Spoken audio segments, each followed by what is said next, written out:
the everyday Hogwarts player. This video is purely for entertainment and does not infringe on copyrights or laws. The rights to the novel and image belong to the original author. We do not claim ownership. Don't like waiting and want to listen to this fanfic in full now? Subscribe to our Patreon, where you'll find the best fanfics. Chapter 301 Harry's Curse.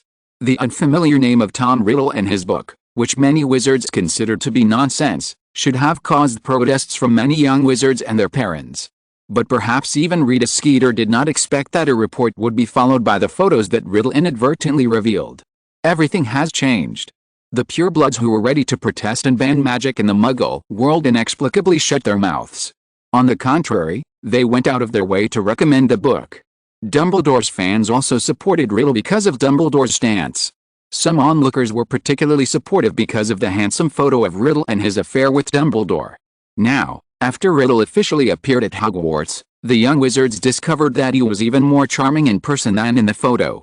This, then, makes Lisa Dupin's words particularly powerful.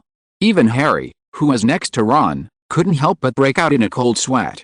How surprised Harry was that Ron seemed to be in high spirits under the gaze of so many people. Instead, he became calmer. Professor Riddle? Well, I'm not talking about him. Professor Lupin is a friend of Harry's father, and we all know he's very capable. You know, I used to be a Gryffindor prefect. Ron spoke more and more calmly, and even took a sip of pumpkin juice, as if the person he was talking about was really not Riddle. Ron's place immediately became quiet, and Lisa Dupin smacked her lips in regret. Ron actually felt a little unsatisfied. However, the news that Lupin was a Gryffindor prefect also made Dean turn his head. He's from Gryffindor? And a prefect? Fortunately, there's still someone reliable.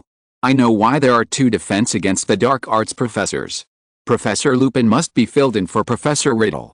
Professor Lupin might have been the one teaching what we are learning, and Professor Riddle is just here to get the title. Because I think Professor Riddle must be Dumbledore's son. He just bought a wand some time ago. In my opinion, he probably grew up in the Muggle world. Dean whispered, fearing that the little witches who liked Riddle would hear it. Seamus also stretched his ears, but because of the small quarrel he had with Ron before, he didn't say anything. Well, maybe. Ron suppressed a laugh and nodded at Harry.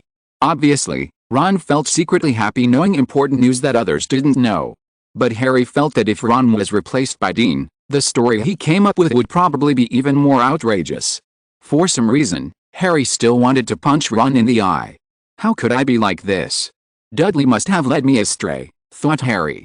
He looked towards the Hufflepuff table and his cousin Dudley, who he hadn't seen for months. Merlin's beard! Exclaimed Harry. What? Harry, are you okay? What happened? Ron, Ginny and Dean couldn't help asking. The others also looked towards Harry curiously. Look at Dudley, my cousin, said Harry. Dudley had become angular at this moment, looking like a tough guy. If Dudley was like a fat pig before, he is now like a lean bull. Harry, you didn't put a curse on him during the summer vacation, Dean said suspiciously. He didn't know that Harry was spending the summer with Draco and the others. He mistakenly thought that Harry had cast some vicious curse on him in order to take revenge on his cousin. Thoughts? No, if that's the case, Harry, you shouldn't be surprised. Harry spent the summer with us, Ron said, still thinking, wondering if there was such a potion. So, the curse took effect? And it had an unusual effect on Dudley. Dean confirmed his thoughts. It's not a curse, Harry denied. He began to doubt whether he had been right in thinking that Dean was more reliable than Ron. And in Dean's eyes, Harry's behavior clearly showed that he was guilty. As Harry's friend, he knew what a displeasing family Dudley and Harry's aunt and uncle were. If it were him, he would also curse and take revenge. As for why it was not discovered by the Ministry of Magic? Are you kidding me? That's Harry Potter, the savior who defeated Voldemort. Great, you actually hid it from me. It seems that your curse should not be used on fat people. Now even Ron thought so. Hey, we can let Sirius publish your curse in the Daily Prophet, with the title, Fatty Gospel, The Wonderful Magic of the Savior Potter. Coupled with photos of Dudley last year and now. And he's a celebrity, although not as famous as you and me. He's been in the Daily Prophet before, and his photo was on it. How many gold galleons can we make this way? Ron said excitedly. A business-mind empire has been built in his mind. Ginny covered her forehead again, feeling sorry for having such a brother. Harry was too surprised to think of anything else. He never expected that Ron would come up with another money-making idea based on his random thoughts. Yes, let me take care of your advertising slogans, business planning, and sales. And Fred and George have always wanted to open their own store, so they must have some good ideas. This won't hold you back. After all, you are the captain of the Ravenclaw Quidditch team. We still have to select new players this year. You know, Captain Johnny, Dennis, Woody, and Arrow have all graduated, leaving the batsman and wicket-keeper positions vacant. Ron frowned worriedly. Wait, Harry, let's not talk about the team first. You're not going to do this business alone without me, are you? I told you, I didn't cast any curse. Harry said word by word.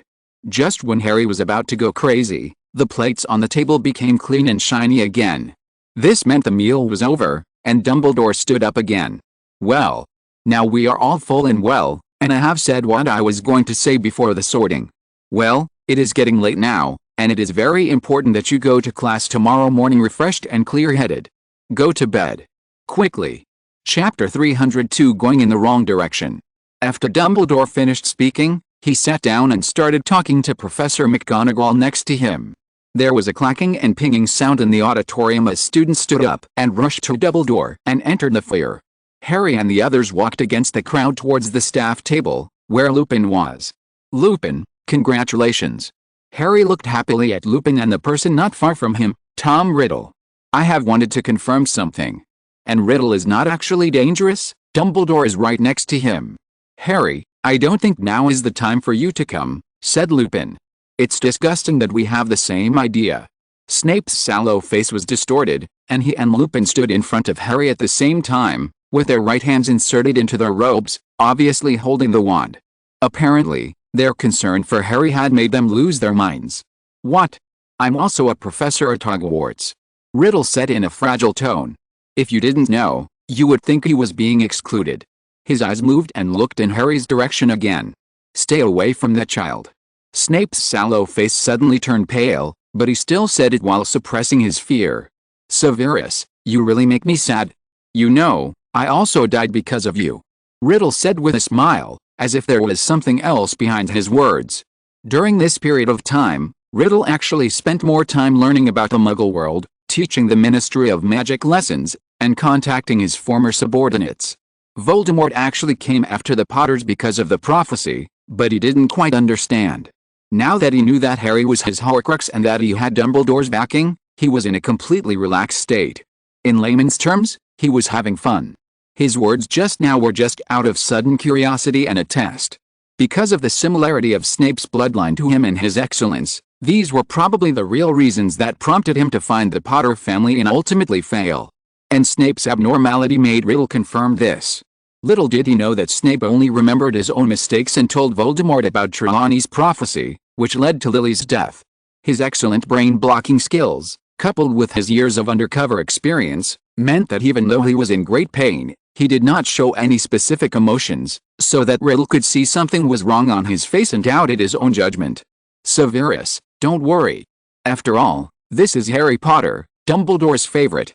Harry, you think more than anyone else. Riddle narrowed his eyes, put on his friendly smile again, and disappeared into the crowd. Well, it's time for you to go, Harry. I don't know what you're thinking, Lupin said dryly. Snape stood there, saying nothing, like a lifeless statue. On the way to the Ravenclaw common room, Ron finally couldn't help it. Harry, I don't know what you are thinking. How dare you? Why wouldn't I dare? I just want to confirm one thing. Harry touched his forehead. To be honest, he was not a fool. After the face-to-face encounters with the two Voldemorts, he vaguely realized something. That is, he also has Voldemort's heart in his body. This heart might be because his mother's spell had been changed to Harry's own. This is also why when he was in danger, first facing Voldemort and then the lock at Voldemort, the heart that should be on his forehead suddenly beat and gave him strength this time. He came into close contact with a young version of Voldemort, Tom Riddle. By greeting Lupin, the feeling Riddle gave Harry was completely different from before. Harry was a little bit unbelieving before, but through this close contact, he finally confirmed it. However, Riddle's words also made him more confused. What is the connection between Snape and Voldemort's death? And what does that sentence mean? There's plenty of time later, more than anyone thinks, Harry thought unconsciously. He was so absorbed in his own world that he didn't answer when Ron asked him if he wanted to confirm anything. Along the way, the little wizards who saw Harry talking to the charming new professor came forward one by one, but they were all ignored by Harry, who was immersed in his own world. It can be said that Harry didn't wake up until he returned to the bedroom. "Harry, what did you just confirm?" Ron asked again worriedly on his four-poster bed. Yes, Ron wasn't mad at Harry for ignoring him. As Harry's friend and self-proclaimed thinker among the Three Musketeers, he clearly remembered Harry's settings. When Harry faces Voldemort, he will have the power to kill any Gout or Buddha he encounters. This can be seen from his performance on the 4th floor last year and when facing the Locket this summer. Harry had been feeling very strange just now, and he must have discovered that the power had no reaction to this Voldemort. It has to be said that even a blind cat can catch a dead mouse, and that is what happened to Ron this time. "Harry, it's the power that's not reacting." Ron whispered a go. "How? Do you know?" Harry was stunned. He suddenly wondered if Ron had been pretending, or as Ryan once said, pretending to be a pig to eat the tiger. Harry now suspected that he was the tiger being eaten by Ron, the stupid pig pretending to be him. Maybe Draco was right in his guess when he was Harry's mortal enemy. Ron, who was curled up on the bed with only his head sticking out, had no idea that there was a crisis of trust in his friendship with Harry. On the contrary, he was very excited and felt proud that he had guessed correctly. "Yes, I said I'm the brains. The military advisor of the Three Musketeers. I'll tell Draco tomorrow." Ron twisted on his bed like a caterpillar. Ron's reaction also made Harry put aside his doubts. How could the idiot in front of him be what he thought? Ron just got lucky. Idiots are very lucky, otherwise how could they live to this age? His tone was evident when Ron drew the rare gold card, Devil's Passport. Harry shook his head, mumbling to himself. "Harry, how did that power react to that riddle?" Ron finally asked after coming back to his senses from the excitement. "It's strange, he's like a brother to me, a brother I've never met," Harry muttered to himself. Just as he was about to continue talking to Ron, a familiar snoring sound suddenly sounded. "It's Rum. Ron is asleep." Harry's memories of occasionally sleeping together as a trio in Draco's tent at the Black House reaffirmed this. Chapter 303, The Room of Requirement. On the 8th floor of Hogwarts, opposite the tapestry where the troll beat the fool Barnabas with a stick, a figure appeared out of thin air. However, his sudden appearance was extremely natural, as if he had been there from the beginning, but no one had noticed it. This figure, it was as if he was a phantom, a person who did not exist. Suddenly, a round black shadow jumped out from the figure in the black robe with gold thread. This is a black cat that is just the right amount of fat. His left hand, and the fat cat jumped into his arms. He reached out, grasped the brass handle, opened the door, and a room as big as a cathedral appeared in front of Ryan. Even though Ryan already knew that the hiding place created by the Room of Requirement was very large, he couldn't help but be surprised for a moment.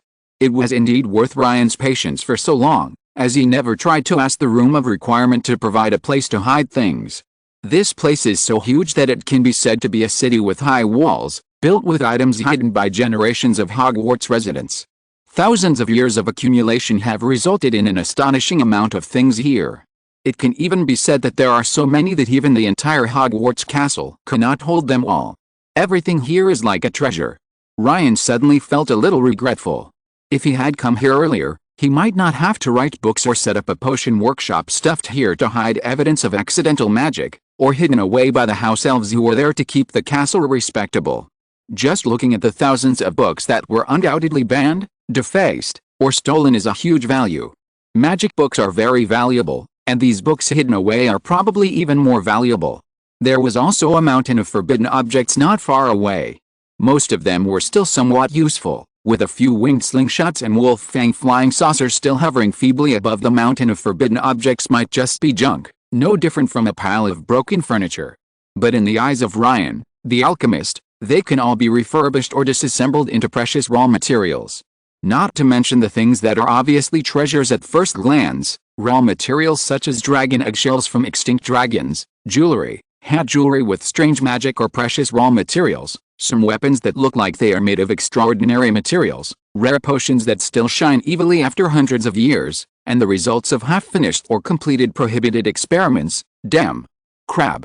Ryan couldn't help but growl in pain. Even if this hasn't happened yet, it's unlikely to happen again. In the original world line, These precious tangible or intangible assets just disappeared because of Crabbe's fiend fire. Some of them are useful resources even from Ryan's current perspective. However, Ryan's recollection of the final destruction of the Room of Requirement also allowed him to know which ones were good things. Around them, the last few things not consumed by the flames were thrown into the air in celebration by the evil fire monsters: cups, shields, a shining necklace, and an old, faded crown. These last things to be consumed were undoubtedly good things. A good thing that can be compared with a Horcrux of Voldemort, the level 6 demigod wizard. However, before looking for these good things, Ryan must first find one thing, that is the Ravenclaw diadem, which is Voldemort's Horcrux. This Horcrux was hastily hidden by Voldemort when he returned to Hogwarts to apply for a job many years later.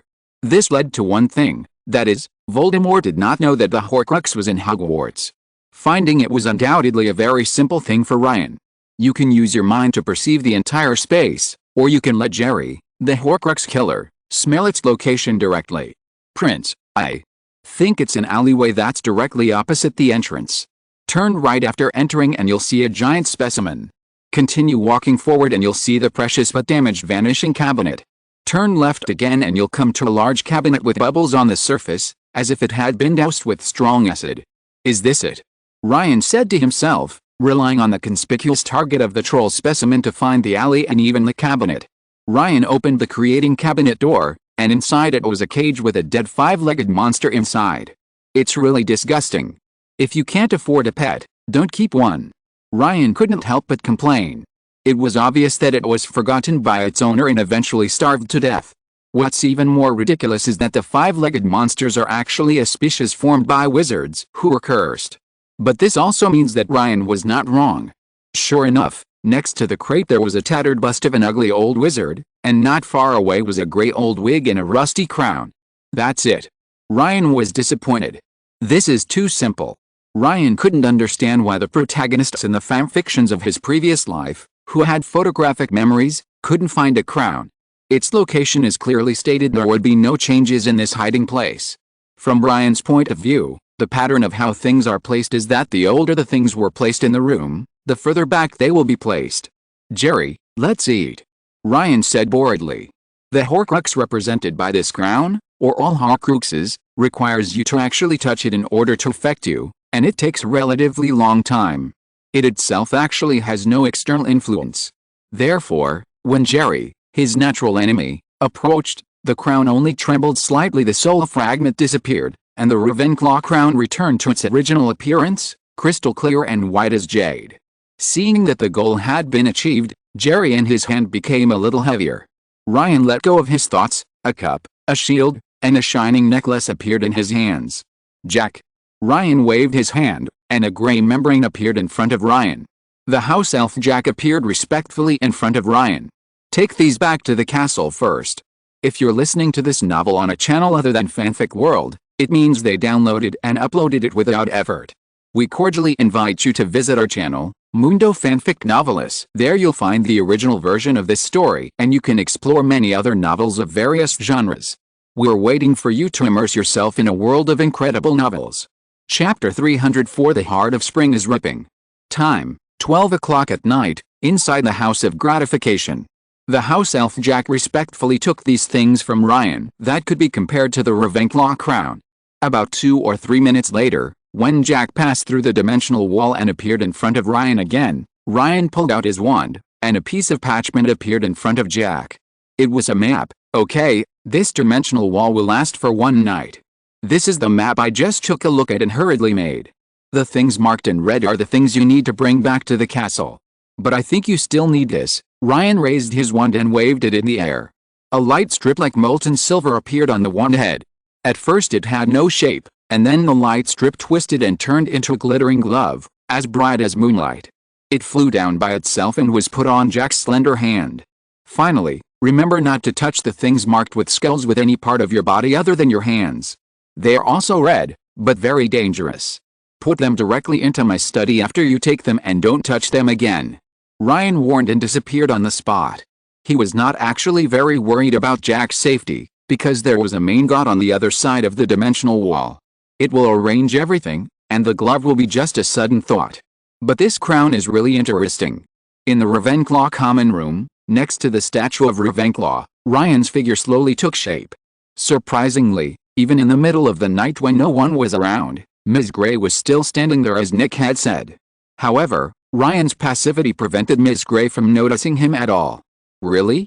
If I had a more evil mind, with my ability, all the beautiful witches of marriageable age in Hogwarts would probably have to take maternity leave. Ryan touched his chin and looked at the beautiful ghost. Ms. Grey, who was shining with silver light and extremely beautiful, was staring blankly at the sculpture of her mother. In the moonlight, those eyes that once captured people's hearts now exuded a heartbreaking sadness. It makes people want to possess and get close to you. Even Ryan couldn't control himself and silently recited the 16-word mantra.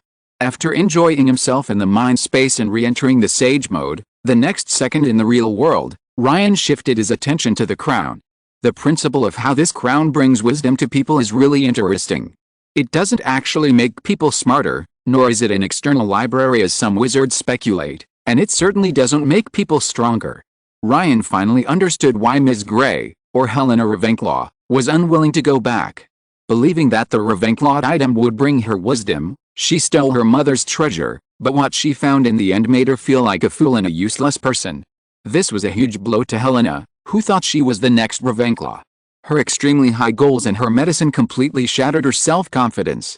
In fact, her mother had always been reluctant to give her a crown because she was afraid that she would wake up from her dream and not be able to accept the blow. The power of this crown is actually very simple. It is just a headdress that relaxes the brain and removes distracting thoughts for Ryan, even though he no longer has the ability to think. Keeping his pet hamster Dr. Flywheel in his pocket has the same effect. It's really a piece of chicken ribs, tasteless treat and a pity to throw away. Thinking of this, Ryan couldn't help but look at Ms. Grey, who had a vulnerable expression. This gave Ryan another idea. However, all of this will have to wait until tomorrow. This can also add more burden to Harry Potter. The next morning at 7 o'clock, Harry woke up early, and the bright sunshine shone through the bed curtains on Harry's face forehead, and also brought the scent of grass and trees outside Hogwarts. Harry looked out the window. By the Black Lake, on a green lawn, there was a figure circling back and forth on a broomstick. In the bedroom, the other people who were still asleep seemed to give Harry some courage. He crawled over to the bed and pulled out a telescope from the bag Draco's father had given him. Replay the footage, in slow motion, and quickly flash up analysis of the match if necessary. Harry looked around, double-checking that everyone else was still asleep. He looked out the window through the telescope curiously. She was a lovely girl with long, shiny black hair. To her right now, she must like Quidditch very much. When she sees Nimbus 2000, will she let me play with her? Even a broomstick. And I'm Harry Potter. She is so skilled, maybe because her parents are wizards. Hagrid once said, every little wizard in the wizarding world grew up hearing my name, but the next second, Harry couldn't help but spit on his own idea. She must be a kind and unique little witch who is not overwhelmed by her fame. Not to mention that you can stick to yourself just because you have a Nimbus 2001. She's a Ravenclaw. Harry thought as he continued to watch the girl flying in the sky. How grateful Harry was at this moment that he was holding a panoramic telescope. In this way, he can keep replaying the wonderful scenes and slowly see everything about the girl. That's the tornado badge. Ravenclaw. Is she choosing? The girl who was praised by Captain Johnny but never appeared in front of him. Maybe we're still friends. Some reason thought of the Ravenclaw item. They had guessed that this was what Hagrid had taken from the underground vault at number 713. Hermione had introduced him to it. That is the lost treasure of Ravenclaw, which can increase the wisdom of wizards. If he could find that crown, would Yu Zhang, who is a Ravenclaw, also fall in love with him? Maybe he could find a better way to approach Yu Zhang in a less awkward way by wearing that crown. Then, Harry immediately remembered another thing.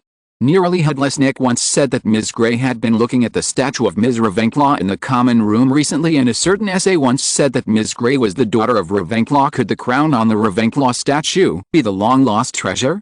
No one else has noticed it. Could it be that it only appears at fixed times? The rest of the time it's just a stone sculpture. Doesn't Ms. Grey's reaction indicate that the Ravenclaw item has appeared? Chapter 305, Close Heart.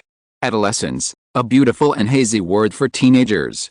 Even though he's a little wizard, he is still a human being and has the weaknesses that humans have. In his passion, Ryan simply inserted a word into Harry's mind without any malice. Crown. Harry, in his insane youth, thought to himself of a tall white marble statue standing in a niche in the lounge, and of the stone crown on his head. Everything fell into place before Ryan even gave any further instructions. Ryan originally just wanted to evoke Harry's memories and curiosity about a marble statue, then proceed to the next step. But Harry managed it himself. In a corner where Harry couldn't see him, lying on the bed next to him near the wall, Ryan looked confused. He simply couldn't understand how pursuing Chuzang was connected to find a Ravenclaw's diadem. Ryan could only understand that Harry Potter had reached puberty and had become like Ron this time is not as good as before. Ryan might even think further about whether Ron is hungry. On the other side, Harry had already changed his clothes and was ready to check out the statue. The reason why Harry was so confident was because of a secret method. Apart from Ryan and Hermione, he was the only one who knew the secret method. That is the unique secret of Atlantis deep in the ocean. Harry discovered this summer that it is not only useful in potions, but it also has unique capabilities in sensing some magical items. In other words, it is a simplified version of the magic that powerful wizards use their hands and eyes to sense. In this way, if his guess was correct, the Ravenclaw item would reappear and be discovered by him. That's Harry Potter. Several first-year students were pointing and talking at Harry, who had suddenly appeared. Most Ravenclaws maintain the good habit of getting up early, especially in the first year. Harry was already used to these looks, and he almost walked straight to the alcove next to the bedroom door. Perhaps he was too eager and neglected Miss Grey, who was still floating nearby. It almost went straight through his chest. Harry shrank his neck, as if he was remembering the time he accidentally passed through Nick and had ice water poured over his head. "I'm sorry, I didn't see it just now," Harry said quickly after he came to his senses. He looked in the direction of Miss Grey. She seemed to have noticed Harry completely. She was as cold as a plum blossom blooming alone in the snow. Harry followed the Grey lady's gaze and noticed that she was staring at the beautiful, yet somewhat intimidating face of the Ravenclaw. "Is she your mother?" Perhaps because of Chuzang, or because he wanted to find a Ravenclaw item so much, Harry blurted out the question unexpectedly. Harry looked at Miss Grey nervously. She was as beautiful as Ravenclaw and just as unapproachable. However, the real reason why she seemed so distant was completely different from that of Ravenclaw. It was more like her inherent arrogance and contempt for others. Harry suddenly had an idea for no reason. "You're really called Hermione Ravenclaw?" Harry said shrewdly. "Ravenclaw." Harry looked at the first-year students and said in a low voice. The smile on Miss Grey's face froze. She would not blush, but her cheek transparence seemed to become less transparent. It was obvious that she had figured out Harry's trick. How dare you?" stammered Miss Grey. She hadn't been so excited in a long time that she lost her composure. Like this, she still remembers it was more than 40 years ago. That handsome boy went even further than that. He stole her heart and her secrets. The worst thing was that after getting the secret, I ignored her. No. He's a jerk. He has clearly returned, but he hasn't come to see me yet. How could he not know that she had been lying motionless in the Ravenclaw common room? Thinking of this, a wisp of transparent mist condensed in Miss Grey's eyes. "I'm sorry, I just want to know your name?" After all, "you are so," a sudden intuition made Harry change the words that were about to come out of his mouth. "Really? But you are much uglier." Miss Grey smiled. She seemed to be thinking of the scene when Riddle, who had Harry's face, was smooth-talking in front of her and was finally ruthlessly rejected by her. "You're not angry anymore?" Harry asked uneasily. Just now was like a ray of sunshine, shining deeply into Harry's heart. It was also the first time that he discovered her beauty, the kind of beauty that made his heart beat. Chuzang's figure unconsciously blurred in his mind for a moment. The figures that walked out of the bedroom one after another did not amuse Harry's attention. He now really doubted whether Miss Grey was the most precious crown he wanted to find. "Helena Ravenclaw." Lady Grey smiled. Seeing that Harry was still immersed in her gaze, she smiled and said, "It seems that you really just want to know my name. What's the next step?" "Harry Potter. Nothing else.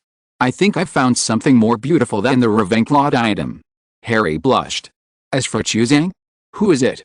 As Harry finished speaking, the stirring feeling became stronger and stronger, and he could feel that it came from the statue. But now, he didn't want anything lip and said, trying to suppress his shyness. "Okay." Helena smiled. She saw herself in Harry Potter, the self who was anxious and worried in front of the boy named Tom Riddle. As Helena finished her words, the sound of an eggshell cracking was heard not far from them. Chapter 306 The crown appears suddenly. Click. Click. The crisp voice brought Harry and Helena away from their staring at each other and the strange atmosphere. The other students in the lounge also looked in that direction. It was the same delicate circlet replicated in marble on the Ravenclaw statue. And, with the twins coming from his own and Helena's heart. It was very strange. Harry felt nothing, but a ray of light was born from his heart. When facing Voldemort, a strange force would arise in his heart, but he could feel it at that time. But now, these lights are like an illusory dream, as if they exist in another world. Perhaps, his conversation with Helena activated a mechanism left behind by Ravenclaw. However, Harry didn't know what the specific mechanism was. He could only guess that this might have something to do with Helena's name, the time, and perhaps her long-lost smile. The light on him may also be related to this. Because, that smile was directed at him after all. Harry was thinking, but to the outside world, only a dozen seconds had passed. This mysterious ring floated up from above Ravenclaw's head and approached Harry and Helena along the light at an intermittent speed. Stole it. It should be in a hollow tree in Albania. No, he obviously knew the news. He put this here. Helena said tremblingly wanted to see her, the daughter who had betrayed her. But she was reluctant to go back, even knowing her mother was dying. In her eyes, self-esteem is more important than her own mother. So, she died. Died at the hands of a crazy pursuer.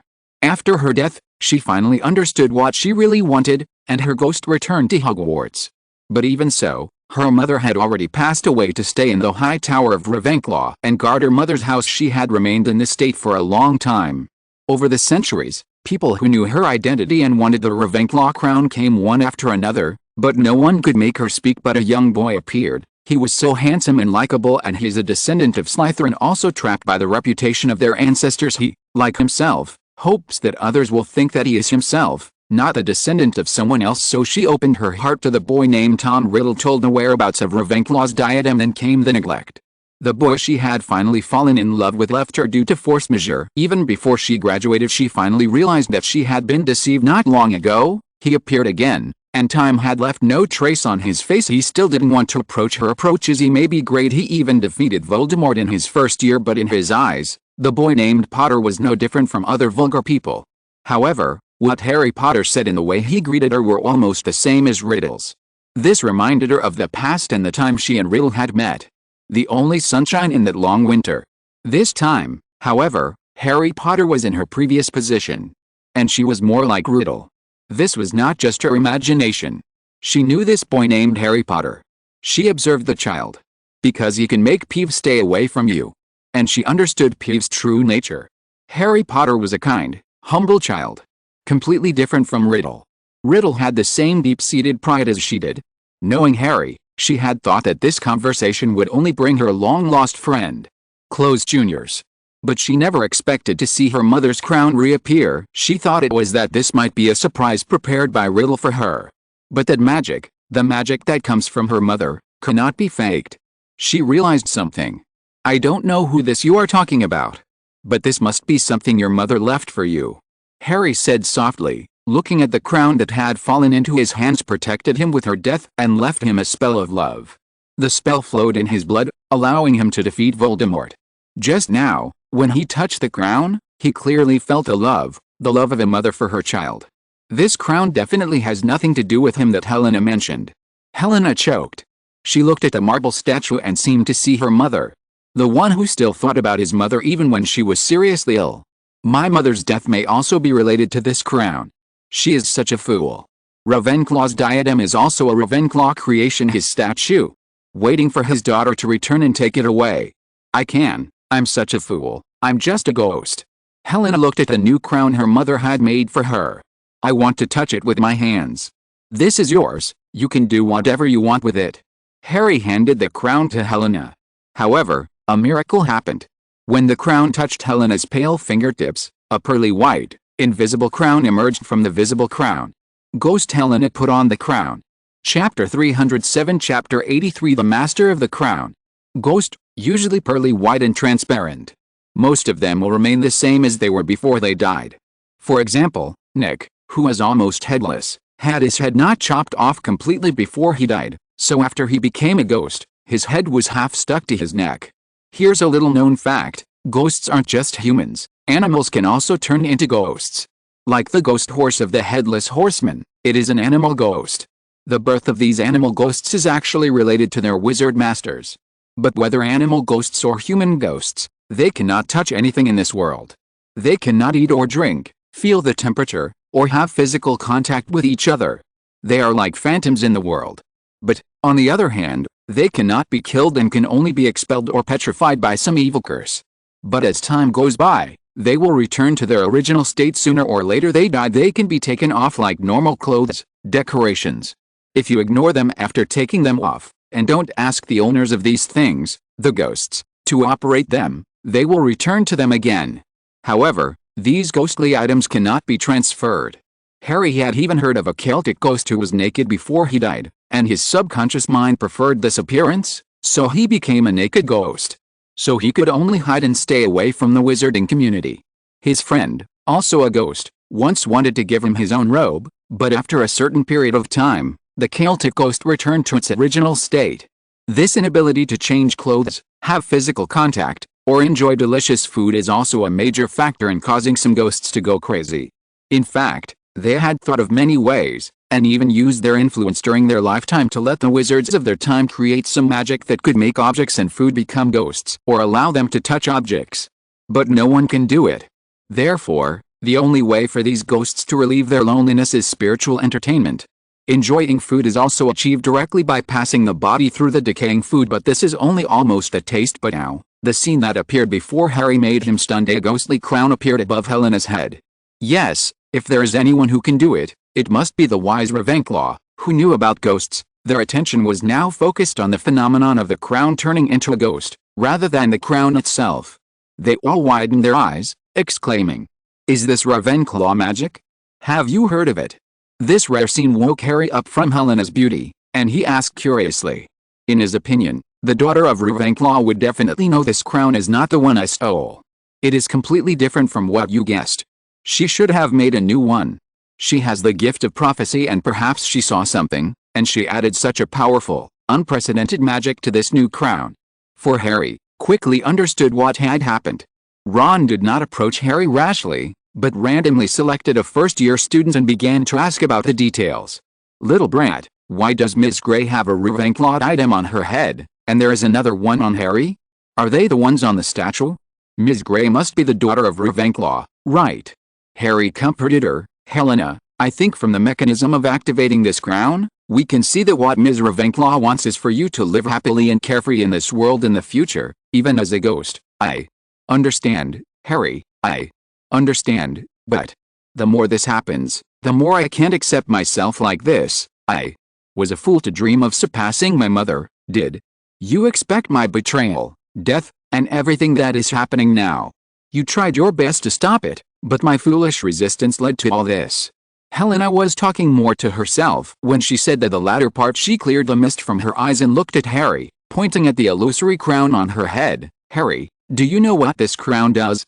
Before Harry could reply, she continued, "It will absorb my sadness, pain, and resentment, turning all these things into a force that brings peace of mind. Mother, I will always live happily, even as a ghost." Helena pointed to the crown in Harry's hand and said, "Harry, this crown is yours. I am the only descendant of Ravenclaw. You don't have to worry about any stupid guy popping up. I will also tell Dumbledore these words. If you want, it will be yours alone." Helena said and disappeared through the wall. Harry stared blankly at the thing in his hand. This might be a treasure created by Ravenclaw again. Part of it turned into a spirit and stayed above the head of the daughter of its creator. What's the magic of the rest? Could Ravenclaw have foreseen all this? I wonder if the magic here is exactly what he needs. Give him wisdom, make him stronger, and find the resurrection stone as soon as possible. Become its true master and even resurrect your parents. To be honest, Harry was moved. According to Helena, this will only be him and his only one. The reason they didn't get close before was simply because Harry and Miss Grey were talking and it was not convenient for them to get close. But now, only Harry Potter is left. "Hey, what are you going to do to Harry?" Ron, who already knew everything, stood up. After his scolding, everyone finally calmed down. They also remembered that this was Harry Potter of Ravenclaw, and was the hero who led them to win the House Cup. Chapter 308 in the auditorium. Harry. Can you wear that tiara for a moment? Yes. Tell me what it feels like. Can you rent it to me? How about 10 galleons an hour? How did you take out the tiara? I'm a student. Can you give it to me directly? Even if you are a beast, this won't work. Where did this monster come from? Are you a Ravenclaw? The Ravenclaws, realizing that they were being unreasonable, stood politely around Harry, looking at him and the things in his hands with enthusiastic eyes, and asked all kinds of strange questions. This crown was originally left to her daughter by the great Ravenclaw. And now you all must know that she is Ms. Grey. I just talked to Ms. Grey. And helped her to untie her knot in front of this statue and satisfy a certain mechanism.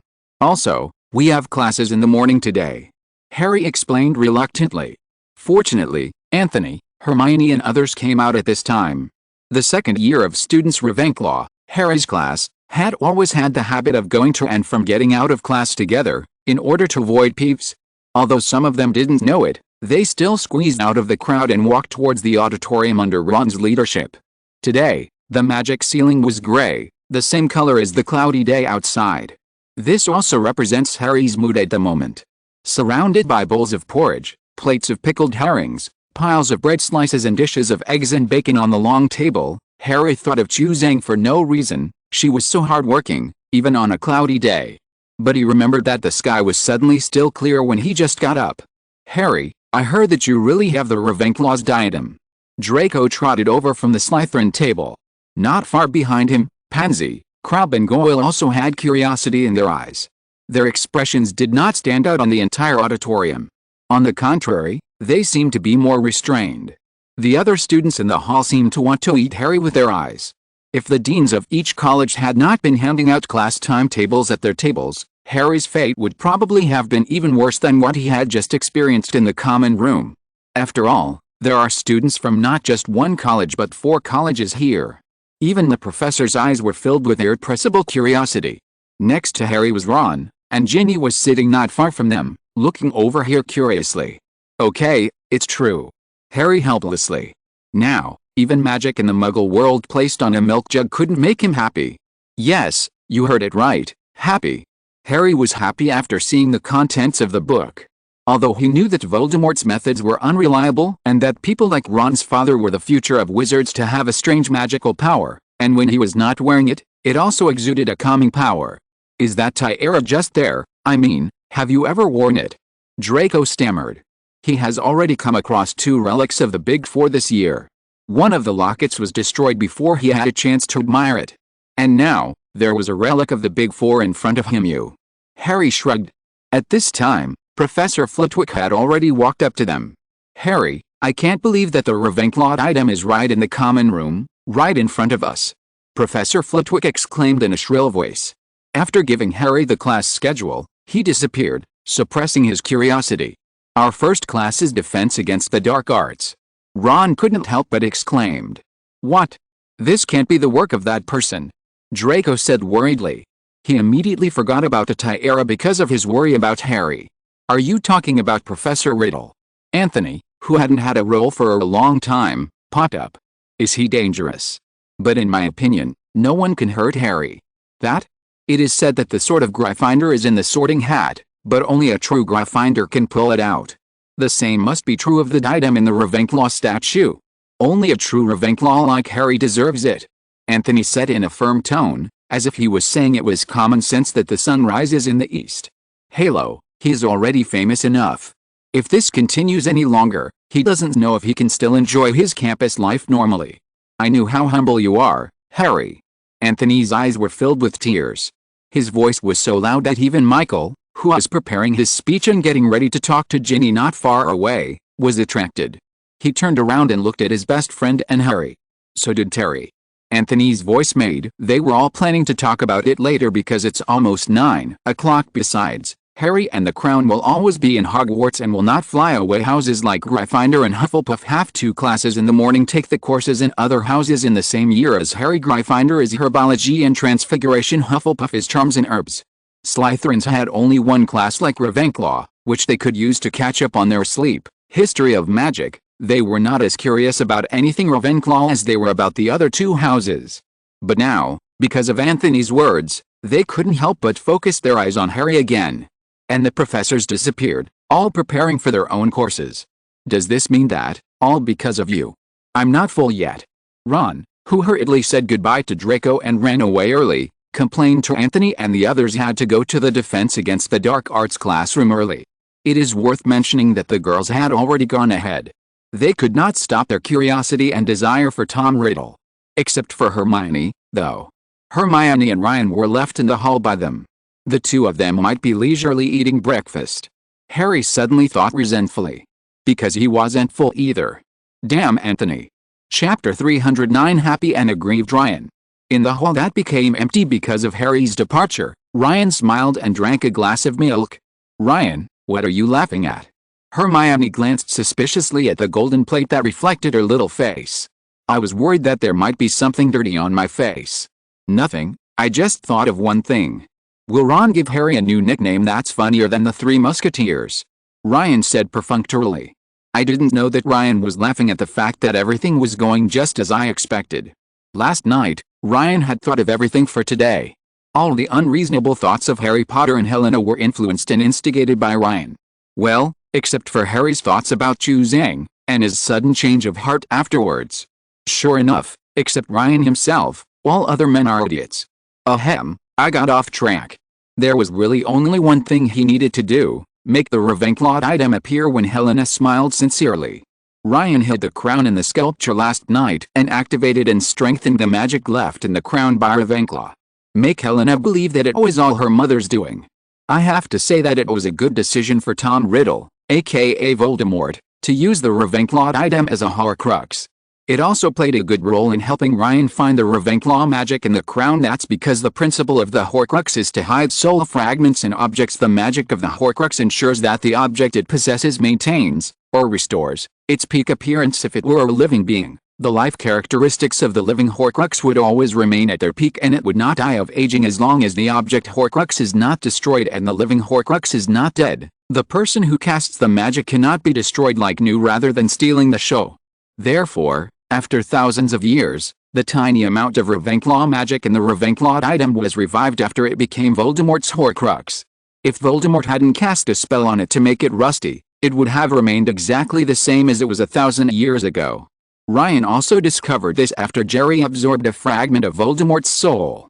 Plus, the crown is just useless to Ryan. So, Ryan used the magic of Ravenclaw to create all this. This way Helena would no longer be sad, and Harry Potter would be punished, and would be in the same situation as when he first entered school.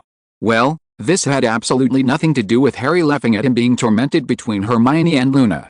It's just grinding. For the Harry Potter grind. As the savior, how could he be overshadowed by the young version of Voldemort? Yes, this is all for Harry. And the ghostly crown is also a variable added by Ryan. Ryan, who has the cheats, is completely different from the wizards in this world. With this goal in mind, and relying on the power of progress as long as one works hard, he was able to overcome the problem of turning objects into ghosts. Ryan gave this achievement to Helena. In order to reproduce her mother's achievements in the wizarding world, she would not hesitate to show people the crown on her head. Just by thinking and simulating Helena's thinking mode, Ryan can confirm that this will be the case, and the person who looked at the diadem must be Dumbledore. How curious. Ryan, who did not continue to think and deduce reality, was very curious. Will Dumbledore be able to break this spell? Will ghosts who can eat regain their magic powers? Will they be able to come into contact with each other and regain their ability to reproduce, no different from wizards, but can they have eternal life? Will ghosts be the direction of wizards' direct evolution? In this case, will the god of death intervene? In this regard, will Dumbledore be influenced by the will of death in the Elder Wand, and magical properties are not taken into account, but there is a prerequisite for this, that is, he has always stayed in the afterlife, his own realm if he came into reality, because all wizards turned into ghosts, a development direction that he did not agree with. That's when Ryan made his move. What's wrong? Ryan, you smiled so sinisterly just now. Luna asked directly in the charms classroom. That's not sinister, it's a smile of wisdom, Ryan retorts. Someone could observe Ryan now, they would be very surprised that there are 3 Ryans in Hogwarts. One in the Great Hall, one in the charms classroom, and one in the potions classroom. This is Aquaman's ultimate dream secret, which goes far beyond time management. If there's a guy who's been staring at you and has bad thoughts about you, and he's about to get into trouble, and it's all because of your own wisdom, I think you'll be happy too. Ryan looked at Luna. Once again, I thanked the Smith family for their passivity. Under this magic, he could be with a person he liked in public without hesitation. And don't be dragged down by his handsome face. Before he traveled through time, when he was still called Yi, he suffered greatly from this. To be honest, maybe this was the reason why he didn't have a relationship before he traveled through time, that is, before he graduated from high school. College would be more rational and more likely to recognize his perfect inner qualities. Unfortunately, before he could go to college and start a sweet love, he traveled through time. Just as Ryan was still lamenting about his single youth in his previous life, Luna spoke. No, I don't feel happy. On the contrary, I feel unhappy. Luna said seriously, words that others could not understand. Even Ryan was stunned. What the hell, is Luna so holy? Will you always feel empathy when someone who is malicious towards you is in trouble? You just have bad thoughts about me. Luna said with her head down. Ryan finally understood what Luna meant. Okay. Little Moon. I am a gentleman. Honest and reliable young man.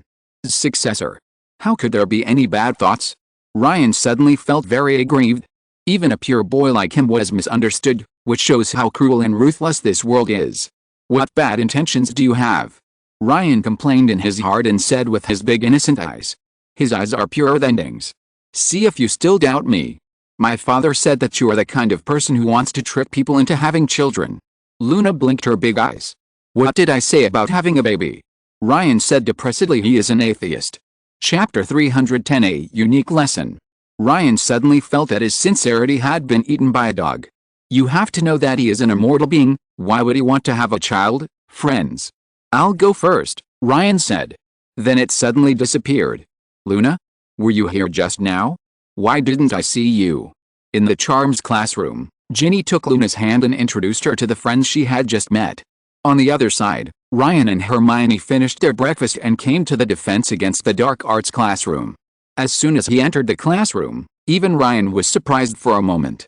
This made Ryan sigh that he had been suppressing his curiosity, and it was worth it not to observe the layout of the classroom in advance. This place doesn't look like a defense against the dark arts classroom at all. It's more like a movie theater. The floor of the entire classroom is stepped like the screening room in a movie theater, and the blackboard has been replaced by a large projection screen. On the right side of the curtain is a small podium. This must be where Riddle will be staying for a while. The students' seats were also replaced with integrated massage chair-style sofas. However, this is probably the most Slytherin Muggle cinema. It is all dark green and silver, with snake elements all over the carpet and ceiling. At this moment, the other Ravenclaw students have arrived. The boys in Harry's group sat next to him at the back, while the girls occupied the first row, leaving the middle strangely empty. And Tom Riddle had not yet arrived. Ryan pulled Hermione to sit in the middle right seat. Is he going to show us a movie? Hermione asked in disbelief. She couldn't have imagined that in the wizarding world, at Hogwarts, there would be a day to watch a movie. You know, movies have never appeared in the British wizarding world. Who knows? Under Ryan's expectant gaze, time quickly came to 9 o'clock. As the bell rang, Riddle, dressed in a green striped suit, walked into the classroom with brisk steps. Riddle picked up the roll call and paused when he called Harry's name. Did you learn last year? Riddle smiled kindly, like the big brother next door. We learned the basics of how to deal with dark creatures, how to deal with them if you don't have magic, and what to do if you're attacked. For example, we learned how to treat a werewolf bite. As for spells, we have learned the spark charm, which can let nearby wizards know that you are in danger. Ron's eyes widened. He had never expected Harry to have this attitude, as if Riddle on the podium was just an ordinary professor. It's a bit embarrassing to say, but knowing after Riddle's true identity and being in the same room with him, Ron felt that his robes were about to be soaked with cold sweat. I remember Dumbledore taught you. Riddle's tone sounded a little disappointed. But the next second he smiled again. Harry, I heard Dumbledore talk about your amazing red spark charm. He said you used your wand to do something he had never seen before. Can I take a look?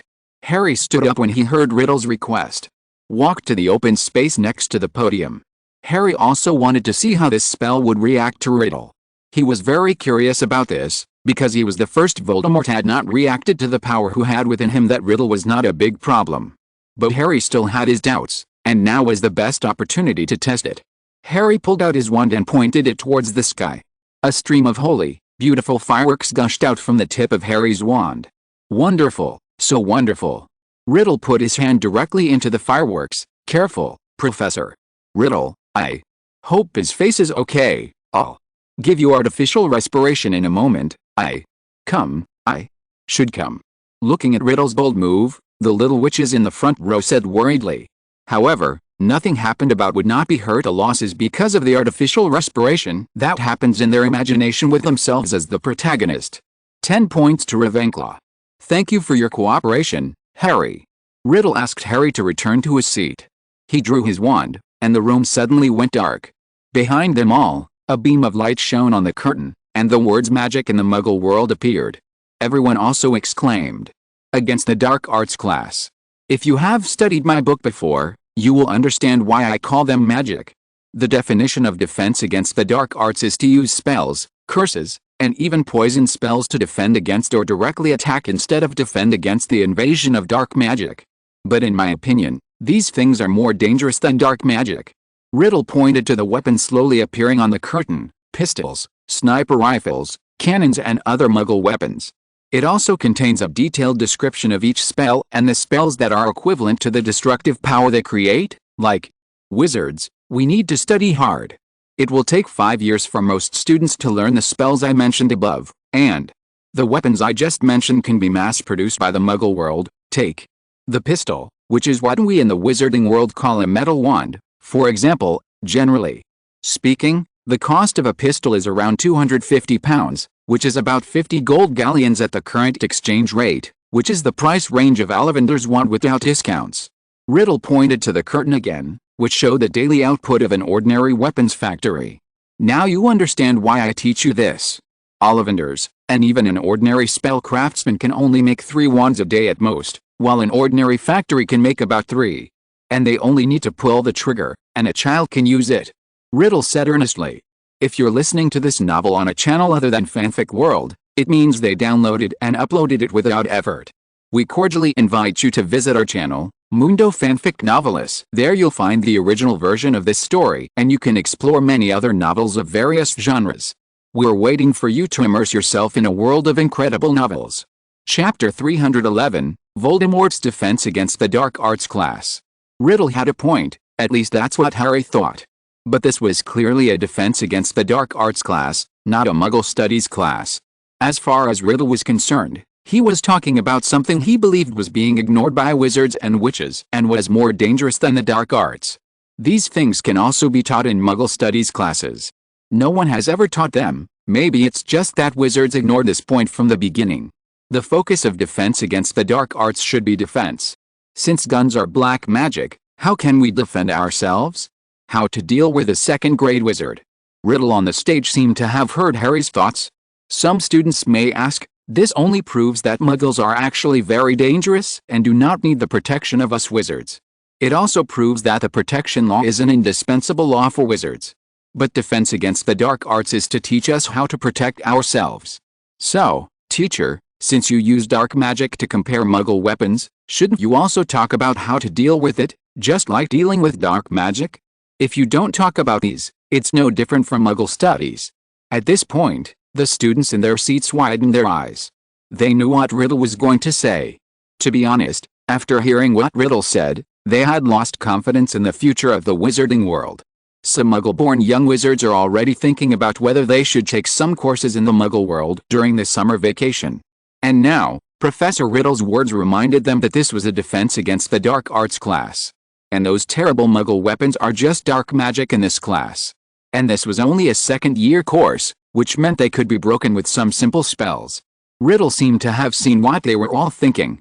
His voice changed from deep to light, and the content on the screen changed to a Muggle holding a gun. Yes, I think you have guessed it. The annotations, because Professor Riddle had not yet preached there. His words are far more attractive than what is on the curtain. The weapons of the Muggle world, their destructive power, and their ease of use, compared to wizards learning magic, mean that they are worth mentioning in this class. They are what you need to know about in the Defense Against the Dark Arts class. After all, the purpose of this course is to protect yourself. With a number of muggles out there, if you don't learn this lesson, it means one thing: death by firearm. I'm not exaggerating. Just imagine, late one night, you come out of the leaky cauldron and come to the streets of the Muggle world. At this time, a skinny drunk from the Muggle world suddenly takes out a ridiculous little thing in front of you. Having said this, Riddle saw that everyone almost held their breath, so he continued with satisfaction. Very good. I can see from your expressions that you have realized something as well. Yes, if the bullet had hit your head or your heart, you would have died in this story. Killed by a 50-gallon gunpowder weapon, the most common in the Muggle world. Charms, it's useless, because you're dead. Riddle sighed deeply. Everyone, please look at this picture and the places I marked. There was a sudden buzz from the audience. They didn't expect it to be so simple. If that's the case, even the first graders could handle it. Yes, all you need is transfiguration. You don't need to think about what to turn it into in your mind.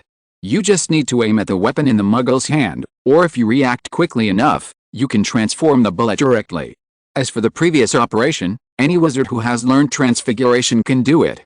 And the bullet deformation is at the 6th grade level, Riddle said. He was obviously going to skip over why this operation required a 6th grade level. Then, Michael suddenly raised his hand. Riddle's tone paused, and to be honest, he was a little surprised. It's not that he didn't expect that someone would have questions and be curious about the following operation.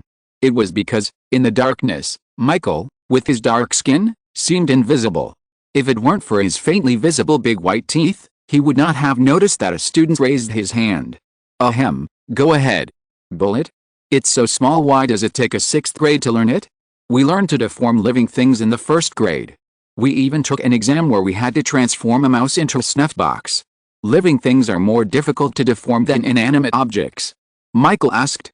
Deform the bullet, that is, making the spell take effect without saying the spell. When facing a bullet that is so fast that it is invisible to the naked eye, it is too late to chant a spell. Only silent spells, that is, your thoughts, will have time to react. Professor Riddle explained. Any more? Question: nothing, then. I will continue to explain why you don't need to think about how to transform the gun into something. There are 2 reasons for this. First, the gun itself is a delicate thing. Just looking at its structure, it can almost be said that if there is a problem with one of its parts, it will not work.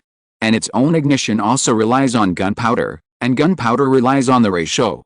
As long as they are affected by your spell, they will lose their effectiveness. Secondly, it's related to reaction speed. If you insist on visualizing the gun as a specific object in your mind, and if you're not proficient in transfiguration, you'll most likely be shot and killed before you can perform transfiguration, Riddle emphasized. He checked the time and waved his wand. The lights came back on, the curtain rolled up automatically, and the beam of light disappeared. Longbottom, the get out of class isn't over yet. Professor Riddle called out to Neville as he was about to leave the classroom. I just noticed that Leif was missing and thought the get out of class was over. Neville sat back in his chair. Oh, I thought you felt your pet was too bored and wanted to let it move around. Into Neville's arms. Neville cried for joy. This is in front of Voldemort. Even though Neville is no longer as timid as when we first met, one thing has not changed: he still cares so much about his toad. Harry, covering his forehead, thought helplessly. I've been feeling really annoyed lately. Someone was repairing the sewer and the stench was so I had a nervous breakdown a couple of days ago that I almost thought there was severe gas leak. By the way, I would like to remind everyone to stock up on supplies. No matter what, it is always a good idea and will be useful. P.S. Thanks to classmate 20220115110332204 for the reward, as well as other classmates for the subscription and recommendation. Chapter 312: Voldemort's Defense Against the Dark Arts Part. Neville's performance made everyone, who were on edge, breathe a sigh of relief. It's not that Riddle doesn't know how to liven up the atmosphere, but more because he doesn't think it's necessary. A class is a class, as long as the students pay attention to what he says. Okay, now I have a question. That is why we don't use spells on a much easier target, a Muggle. Him. Even a simple confusion charm would confuse him, Riddle asked. Because although Muggles are fragile, once he attracts the trigger, he will become extremely dangerous. Lisa Dupin raised her hand. She had always wanted to answer the question about her ideal Prince Charming, but Michael had beaten her to it. Even Neville managed to riddle's attention for a small amount of time. This made her very depressed approvingly and looked at Harry. Spells other than the transfiguration charm can also harm muggles. Guns are also very dangerous to them. If they accidentally discharge the gun, or if they are hit by a confounding charm and point the gun at themselves, they will undoubtedly hurt or take their own lives. Harry said. Good that you paid attention to the muggle safety. The Ministry of Magic, muggles need to be protected. This is politically correct, so, when facing a muggle with a weapon, it is best not to use a spell to focus on him, but to focus on what makes him dangerous to you. Finally, please write a 1-foot-long article based on my book and what you learned today. The content and topic are not limited. I almost forgot, 5 points for Ravenclaw. That's enough. Even without mentioning his identity, the standard unit of length for our homework in the 2nd grade must be changed to feet. Ron said indignantly on the way back to the common room. Is that really the case with the Ministry of Magic? I wonder why there are dark wizards in Hufflepuff. They were probably all put in jail because of similar cases. Terry seemed to have lost his dream. Harry knew that he, like Percy, had the same goal of working for the Ministry of Magic. Dad works for the Department of Magical Law Enforcement. Although his position is not high, my father can participate in the compilation of laws and has a strong say. Just like this year's Muggle Protection Act, which was drafted by my father. Terry's words relieved Ron from his depression. Not only because he thought of his proud father, but also because he thought of a shortcut to complete the homework. Harry saw this in Ron's expression. Sometimes, the length of time you know a person and your friendship with them is not really determined by the length of time. That's what Harry is to Ron. For Harry, even if Ron stuck his butt out, he would still understand what Ron wanted to do. So, Harry could sometimes even understand people's speculation about his relationship with Ron last school year. I can write to my father and tell him about what I learned in class. Based on my understanding of my father, if I send him a letter at noon, he will reply before the evening, and there will definitely be a lot of useful information in it. Ron whispered excitedly beside Harry. Terry, who was standing by, calmed down with the comfort of his 2 good brothers Anthony and Michael. Ron's words actually had no effect on Terry at all. Grammatically speaking, Ron's father can change the laws in the future tense. As for Terry, it was because he discovered that the Ministry of Magic had always been a bad place, which was definitely a thing of the past. No matter what the future holds, can't Terry change it himself? What do you want Ron's dad for? Look. That's Peeves.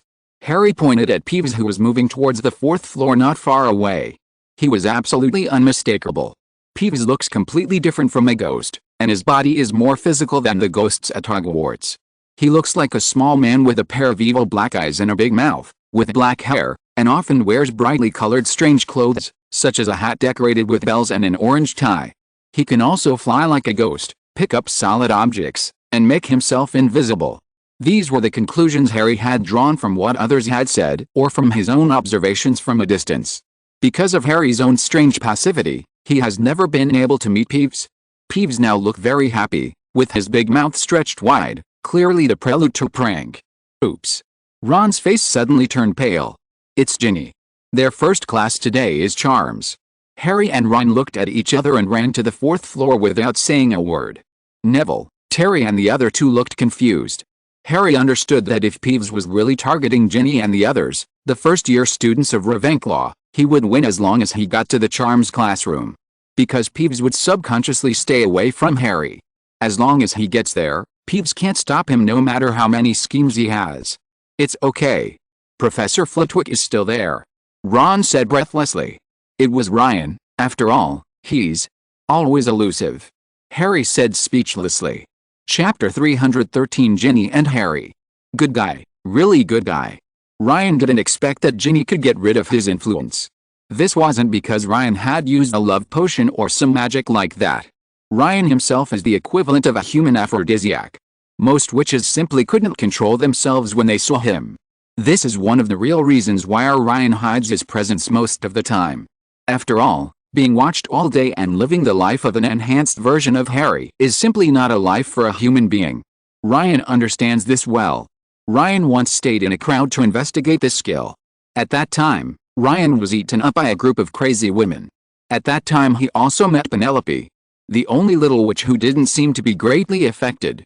But Ryan could actually understand why Ginny was like this charming, her dream lover. After Ron became Harry's friend, he unconsciously said a lot of good things about Harry. Therefore, it is understandable that Ginny left behind this handsome guy to say hello to Harry. What a joke. Although Ryan had no idea about Ginny. Ginny is only a beauty in the eyes of Westerners, and does not conform to Ryan's aesthetic at all. However, Ryan was still somewhat unhappy. You're grinning again. Luna poked Ryan's dimples when he was grinning.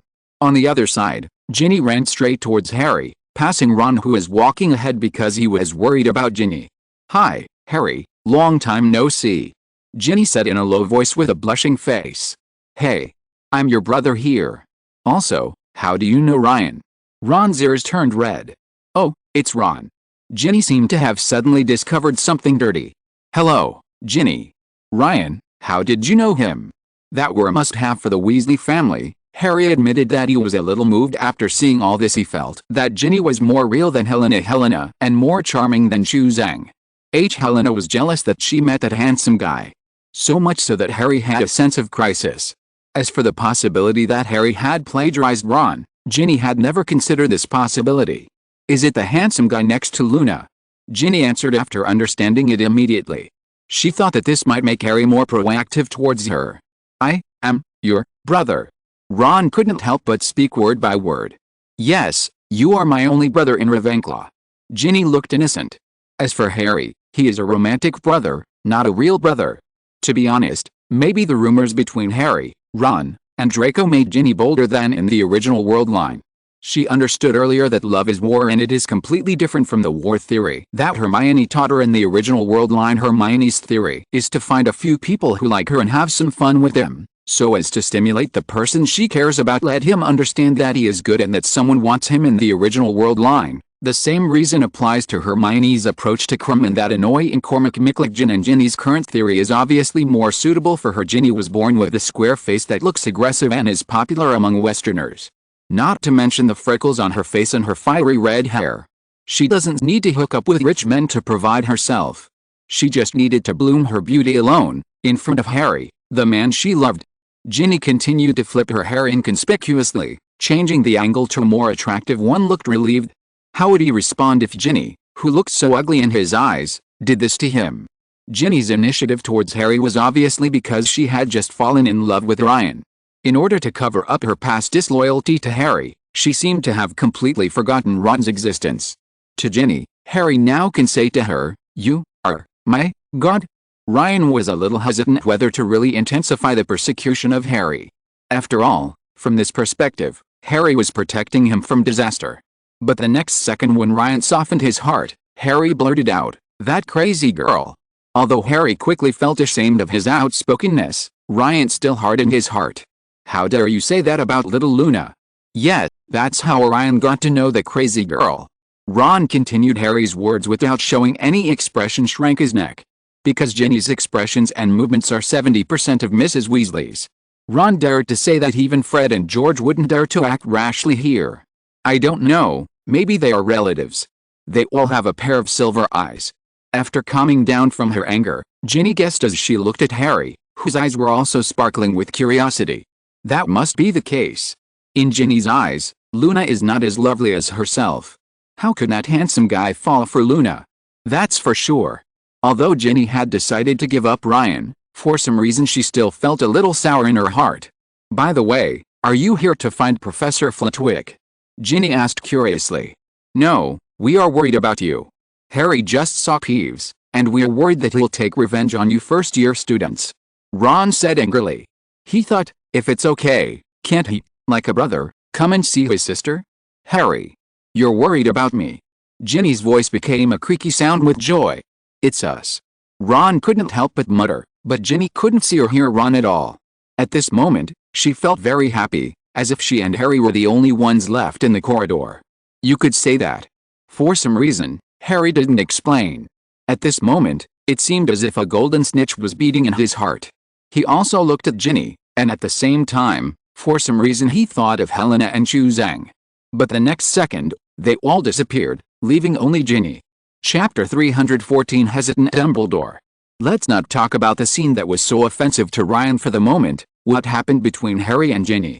In the principal's office at Hogwarts, a room filled with all kinds of wonderful silverware and portraits of the principal of Hogwarts, Dumbledore was facing a crown floating in the air. Amazing, amazing. It's so cold, it's no different from passing through a ghost's body. Well, does it really have magic? Dumbledore touched the pearly white, transparent crown with his hands. Yes, Dumbledore. I have tried it, and it has the same effect as the real Ravenclaw's diadem. But the prerequisite is that you have to be a ghost. And it's like a part of me, just like the clothes on my body, it will return to my body after a certain period of time. A very beautiful ghost with a slender figure, waist-length hair and floor-length robes hung a few inches above the ground. There is no doubt that she is Helena Ravenclaw, known externally as Lady Grey's ghost. If this can be promoted, I should have refused it earlier. How nice it would be to become a ghost. Phineas keenly noticed the prospect of objects becoming ghosts. If that were true, then ghosts would be able to enjoy everything in the physical world. At that time, what is the difference between being a ghost and being alive? Maybe, after eating the ghostly food, they will regain the same magical abilities as the wizards. Phineas, just as you said, this is indeed a great discovery. It may change the existing life form of wizards, but I think I would still choose a normal death. My family is waiting for me in the afterlife, Dumbledore said in a happy tone. I think I should go. Helena's face suddenly turned ugly. She did not take away the crown suspended in midair, but disappeared directly through the ground. I was wondering why this happened. It turns out that the person she hates has come. Dumbledore looked outside the door and a handsome young man walked in. He blinked his eyes. Crown? Is it Miss Grey? Dumbledore waved his wand, and a table filled with food appeared between him and Riddle, and a seat appeared behind them. Why, I remember you used to call her Helena directly. Dumbledore sat down, drank a glass of gin, smacked his lips and said. Riddle also took the opportunity to sit down. It seemed that this was not his first time dining in the principal's office. I don't have any feelings for her. I just want the Ravenclaw diadem. I think I should keep my distance to prevent her from having unnecessary fantasies about me again, Riddle said mercilessly. This is what your main soul did. You were already a Horcrux at that time. Tom, don't be so self-righteous. You are still a child in terms of your current age. Spend a long, endless time at Hogwarts as the professor of defense against the dark arts and even the headmaster. She's the same as a ghost. I think it would be better for me to cut off this unnecessary bond first. Although 1,000 years have passed, to be honest, Ms. Grey is still just a child who has not grown up under the shadow of Ravenclaw. Spoiled, self-righteous, and inexplicably confident. She can be so proud on the magical level, she is so ordinary yet so confident. Riddle frowned, as if he remembered the main soul's memory at that time. You know, I wasn't just after the Ravenclaw crown at the time. I was also targeting Miss Grey's magical knowledge.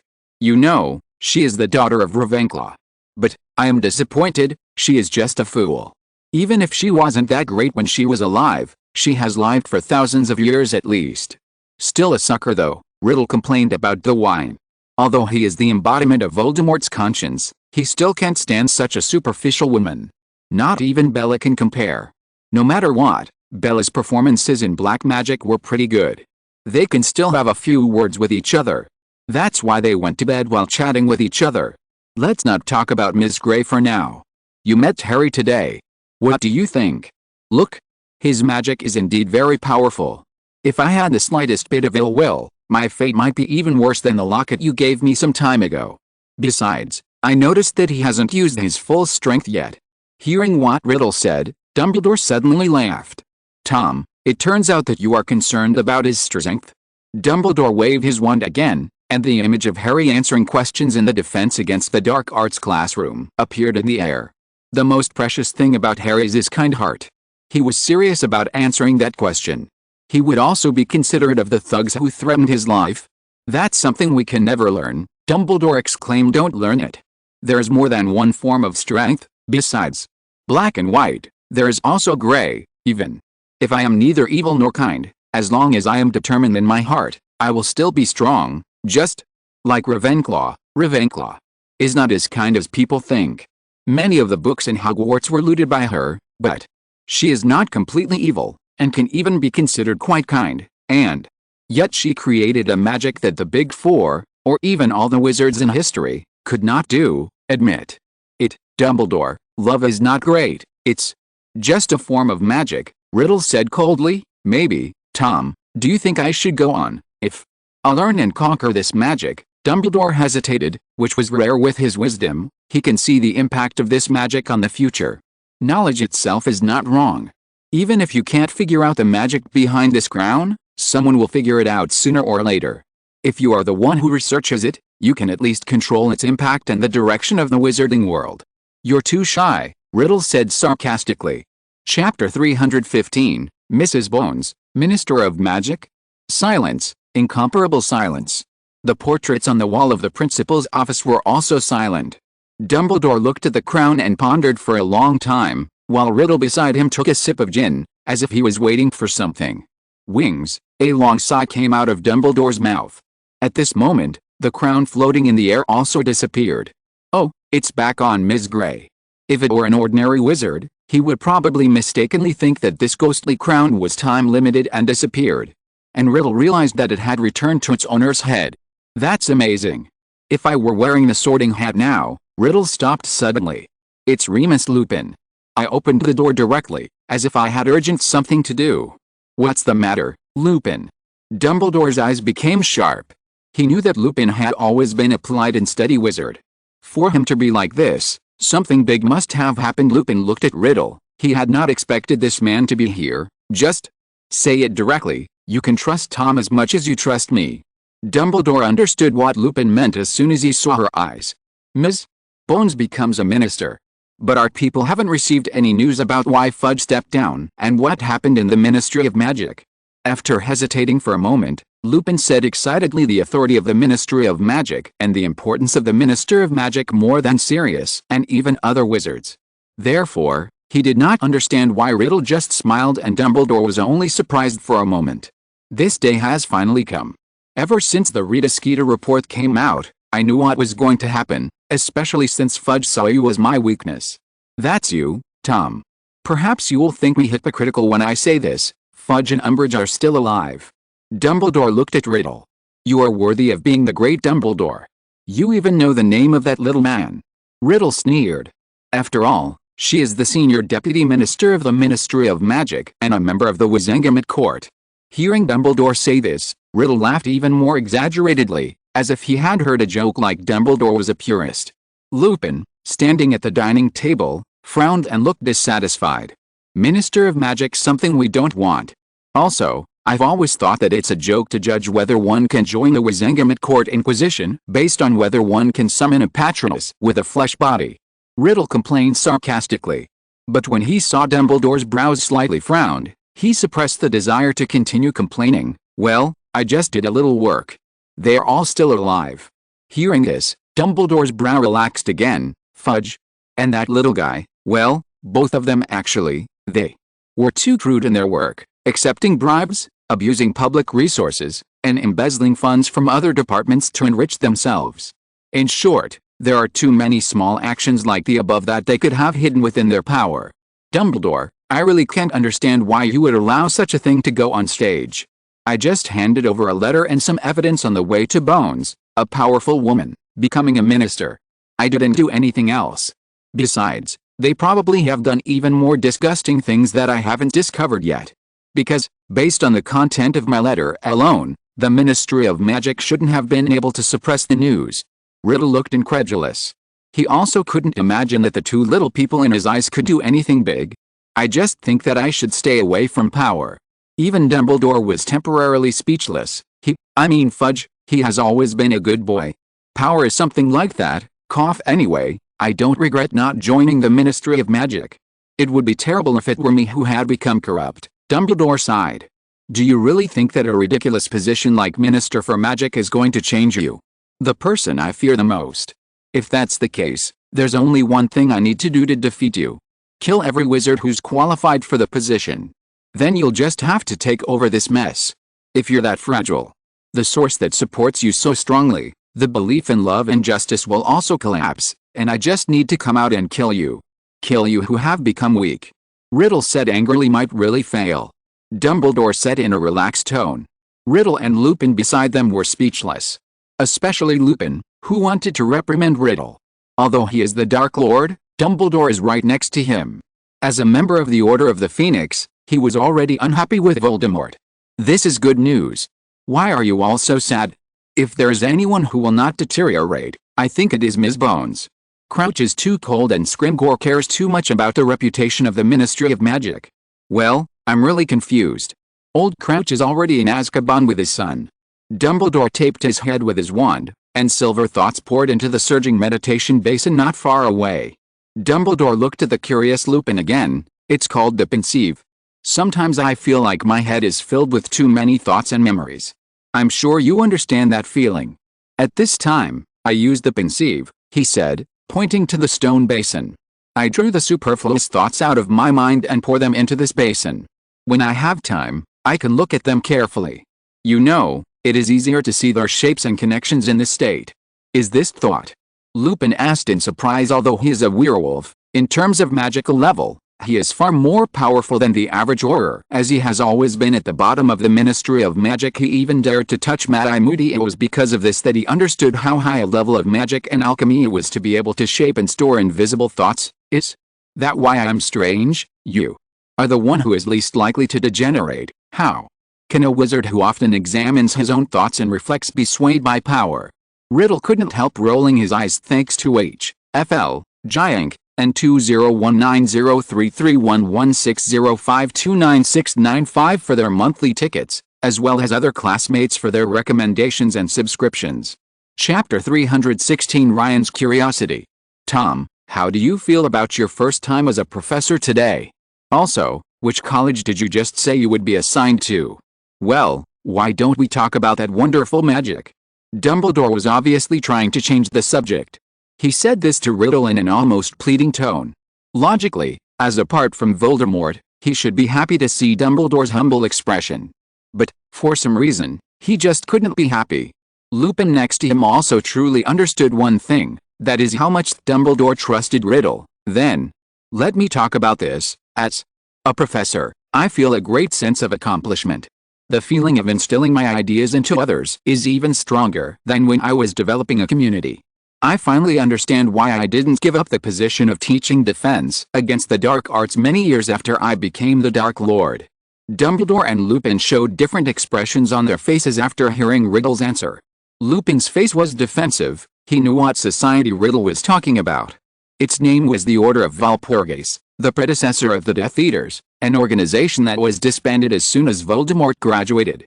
Dumbledore's face showed relief, as he had seen this lesson through some magic.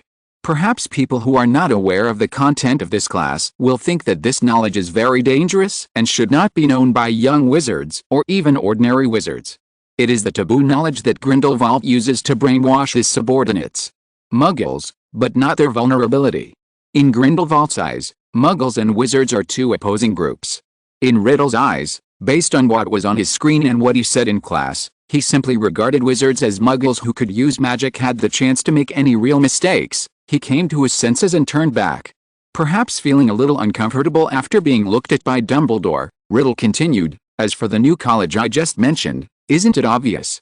I think I'm more suitable for Ravenclaw now. Riddle spent the rest of the session talking a lot about his own character and the direction he thought his course would go next. Lupin also took his leave first. After all, he had said what he wanted to say, although what Riddle taught was all related to the defense against the dark arts class. Lupin is also the teaching assistant for this course. But in reality, his position was just a reason for him to return to Hogwarts. His job responsibilities were not actually precisely planned. According to Sirius, Lupin's main responsibility was actually to keep an eye on Snape to see if he was trying to murder Harry. His opinion, Snape was still much more dangerous than Voldemort. To Harry, he thought Snape was James' enemy. Snape might guarantee Harry's life for Lily's sake, but in other respects, Sirius was very skeptical. As for Voldemort, with Dumbledore, Sirius was not so worried, but it is far greater than that of Snape. After Lupin left, Riddle's voice stopped abruptly, or perhaps he stopped talking about the topic just now. After a moment of silence, Riddle said the last suggestion that Dumbledore had made at the beginning. Do you have any idea about that magic? Just took, and this time, I have basically mastered it. Dumbledore suddenly stopped mysteriously. Mastered? What? To what extent? 6 wizards should be able to master it as easily as he learned the magic on the Philosopher's Stone. Could it be that he believes that only wizards can become ghosts after death, and compared to muggles, the death of wizards is not important to him? Wait for the Grim Reaper in the real world had failed. Another reason why he had turned his attention to the headmaster's office was that he had long guessed that something interesting would happen to Fudge. Especially since he and Umbridge dared to target Voldemort. Even though this Voldemort is a younger version, it doesn't mean that people like them should be provoked. In the original world line, they were able to provoke Dumbledore. That's just because Dumbledore is a good guy. And because Dumbledore stayed away from power, he was not aware of their tricks. Otherwise, Dumbledore would not have been forced to leave when Harry was in his 5th year of school. If he knew about all the bad things Fudge had done, he would probably force Fudge to step down and replace him with someone more reliable. To be honest, Ryan did not expect Fudge to be so brave as to betray the interests of the British wizarding world. So much so that even Bones, who doesn't like to cover up or gloss over the truth, suppressed the specific details of Fudge's resignation. You know, in the wizarding world, the gap between countries is even more obvious than in the Muggle world. You can be incompetent, corrupt, and embezzle money, but there is one thing you absolutely cannot do, and that is selling out your interests to the wizarding world of other countries. Ryan was actually looking forward to what Dumbledore's expression would be when he knew all this magic. Chapter 317, Head of the Department of Magical Law Enforcement. Not this one, neither. Is this? Is not yet. Why? Hasn't Zuwejan come yet? In the hall, Ron kept staring at the owls that flew in from time to time and muttered to himself. Ron, why don't you do your homework yourself? Besides, aren't you curious why all the ghosts disappeared? Harry couldn't help rolling his eyes. He thought Ron was just too lazy when it came to him homework. No. I've never seen a foot-long assignment. And those ghosts must have gone to see Ms. Gray. Ron slumped over the table dejectedly. It's impossible that they all went. And don't you find it weird? Today is not a holiday, why are we holding a dinner party? Did Dumbledore have anything to say? Harry stroked his chin. You really don't understand. Harry felt very strange when he heard Ron say that. Especially since Ron was looking at him like he was an idiot. Understand what? To be honest, this made Harry a little annoyed. Ravenclaw's diadem. You found the Ravenclaw diadem. I'd say Dumbledore might give you a special award for your contribution later, said Ron sourly, his eyes fixed on the right pocket of Harry's robes. There's also the Ravenclaw diadem in there, that's right. Ron suddenly stood up, causing people at other tables to turn around and look at them. But Ron paid no attention, which prevented him from noticing a plump, gray little owl flying in Percy's direction. I could wear that helmet. Why should I be afraid of homework in this case? Ron looked at Harry excitedly. I can lend it to you, but it's not a helmet. Even if you don't know what it looks like, you should know the name of Ravenclaw's crown. Ron looked puzzled, but he understood the next second because the looks from others were too obvious. But Ron was indeed Ron. He was not shy like ordinary people. He was like a general returning from a triumphant victory. He gestured to the people around him and finally sat down leisurely. Harry, and the others in our bedroom. Ron whispered to Harry after sitting down. When copying homework, Ron still paid attention to keeping his voice down. Harry felt a little speechless. This reminded him of many things that he shouldn't have planned out loud that others couldn't hear him. Even in the compartment on the train, you have to be careful. I think you should stop expecting anything, Ron. The Muggle Protection Act has come out. I think Mr. Weasley might be so busy with this that he didn't notice your letter. Harry said seriously, hiding his inner chuckle. No matter how busy my dad is, he will always read the letters from the Weasley children. Ron retorts loudly. Shut up. You idiot. Ginny, one of the Weasley children, finally couldn't help but speak. Until then, she had been hiding her face behind a thick copy of the Standard Book of Spells, Elementary, pretending not to know Ron. What? Did I say anything wrong? Ron didn't realize why Ginny said that to him and looked innocent. It's easy for me to just do my homework. Ron muttered he felt very wronged as his sister spoke about him inexplicably. Dumbledore's here. Why should I keep quiet about my dad's affairs? Ron asked in confusion. You know it too. A louder voice came from Percy. How could that be Percy? When it comes to Percy, he always looks stiff and serious. But now, he was loud laughing so hard that he was almost going crazy. He practically ran, dragging Fred and George along. "Percy, are you alright? Are you okay? Are you okay? Are you okay?" The Weasley children almost said in unison. "I've never felt so good. Ms. Bones is Minister of Magic," Percy exclaimed. "Susan, your aunt has become a minister. How come Percy is happier than you?" "Susan, you don't know. How come Percy knew that before you?" All the young wizards at the Hufflepuff table swarmed around Susan Bones that she didn't know about. Ron and the others came to their senses and asked questions. "Why are you so happy that Ms. Bones is becoming minister?" "This is Ron. Did Dad's position change? Director of the Office for Detecting and Confiscating Counterfeit Defensive Spells and Protective Equipment." "No, that's not right. You wouldn't be so happy if that happened, Percy." "Enforcement Reconnaissance Team and Magical Law Enforcement Reconnaissance Team. I think Dad must have joined the main department, which would make you so happy, Percy. Well, that's only the Wizengamot Management Agency. It has power and is very idle. This is Fred and George." "Fred, George. Is it really you? You guys are not faking it, you drank the Polyjuice potion." Ginny's eyes widened. Even the crazy joy on Percy's face froze. The same goes for Ron and Harry. Because they all knew what kind of people the Weasley twins were. They had a routine life, like working at the Ministry of Magic. Their dream is to open a joke shop that is more popular than Zonko's after graduation. How could they know so much about the Ministry of Magic? The department where Dad works. "But Percy, we all guessed right." Fred and George rolled their eyes. "No, you are wrong. Dad, he is now the director of the Department of Magical Law Enforcement of the Ministry of Magic," Percy said in a trembling voice with tears and joy. The next chapter will also be posted today, later. If you're listening to this novel on a channel other than Fanfic World, it means they downloaded and uploaded it without effort.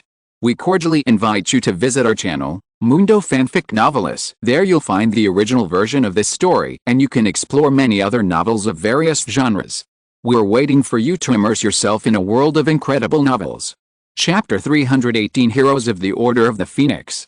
In the eyes of some young Ministry of Magic employees, Arthur Weasley and the director of the Department of Magical Law of the Ministry of Magic may never be equated. The Department of Magical Law Enforcement is the largest department within the British Ministry of Magic, and arguably the most important. With the exception of the Department of Mysteries, all other departments are under the command of the Department of Magical Law Enforcement. Although he can participate in the writing of laws, he is only a marginal figure, but anyone who is a little older would think that if there were no other considerations, he could be the head of the Department of Magical Law. After all, he was a hero of the First Wizarding War, and a pureblood, especially since his mother was a member of the Black family. His wife was the only direct descendant of Pruitt, one of the 28 Holy Clans, and his two brothers were war heroes who died on the way to resist Voldemort.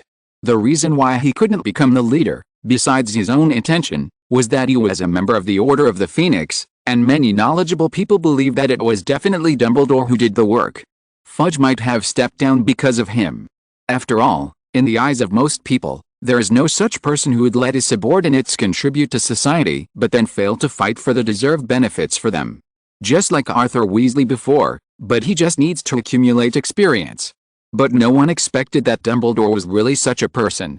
He refused power, so he also refused to use his influence to fight for the interests of his subordinates. Therefore, the hero's credit is taken by the insects, and the hero himself is marginalized. Alastor Moody, stigmatized as Mad-Eye and considered a lunatic, left the Auror position. Remus Lupin was always plagued by poverty and had no food to eat. Daedalus Digger, as a loafer, hangs out in the leaky cauldron all day. Alice and Frank Longbottom became insane and remained at St. Mungo's Hospital for magical maladies and injuries. Not to mention those who turned into corpses and had the property taken away by the Ministry of Magic because of the extinction of their descendants. Dumbledore seemed to have forgotten that heroes also need to eat. After the First Wizarding War, the Order of the Phoenix was disbanded, and their contributions were divided up by the insects. At the teacher's desk, Riddle whispered these reminders. He is like the poisonous snake in the Bible that tricked Adam and Eve into eating the forbidden fruit. None of them lied, but the truth hurts the most.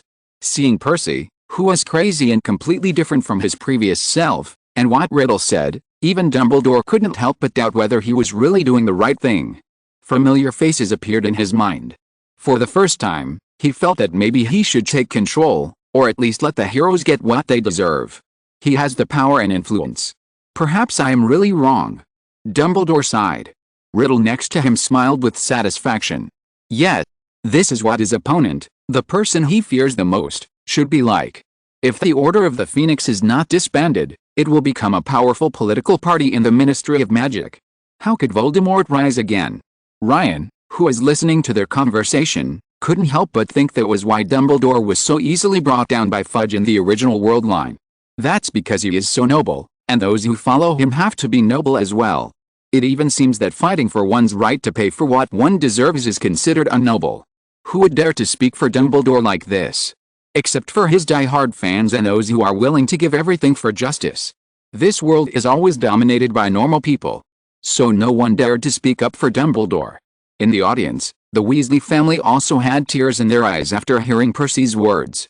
As the saying goes, children from poor families grow up early. When the Weasley family was still small and the family environment was relatively good, Bill and Charlie, like their father, faced with a difficult family environment, Percy chose to study hard, strive to obtain a high position in the Ministry of Magic, and climb to the top step by step.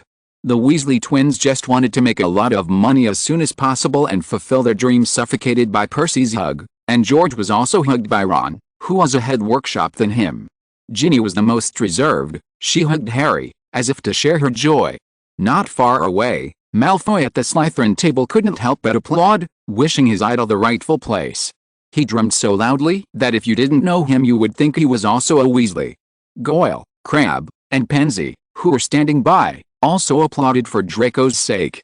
At this moment, the auditorium was filled with applause, discussions, and the happy laughter of Harry and the others. However, none of the professors at the staff table stopped him. Even Professor McGonagall, who is usually the strictest, had tears in her eyes. Yes, perhaps her status as the deputy headmaster of Hogwarts and the dean of Gryffindor was too prominent, so that others overlooked one thing: she was also a member of the Order of the Phoenix. After about 10 minutes, the auditorium finally quieted down. Percy and the others also returned to their seats. How did Percy know about his father's promotion? Ron asked in a hoarse voice after he came to his senses. You were saying something loudly about how you couldn't do your homework without a reply from Dad. How did you notice that the piglet flew to Percy? Ginny rolled her eyes. I already told you, its name is Zuwikiong. It only recognizes this name. Hearing this, Ginny couldn't help but hum softly. She always regretted that when the piglet first came home, she didn't dare to name it because it was Sirius as Owl. How can it be? My father is not that kind of person. Even if he got a promotion, he's still mostly concerned with Muggle stuff. How could he forget to reply to my letter? Ron lost his dreams. But he perked up again the next second. Sure, it must be in the letter to Percy. He probably ran away halfway through reading it. However, just as Ron was about to run to the Gryffindor table, Dumbledore stood up. Chapter 319 Ghost Dinner. You may all be wondering why we are holding a dinner party the day after school starts.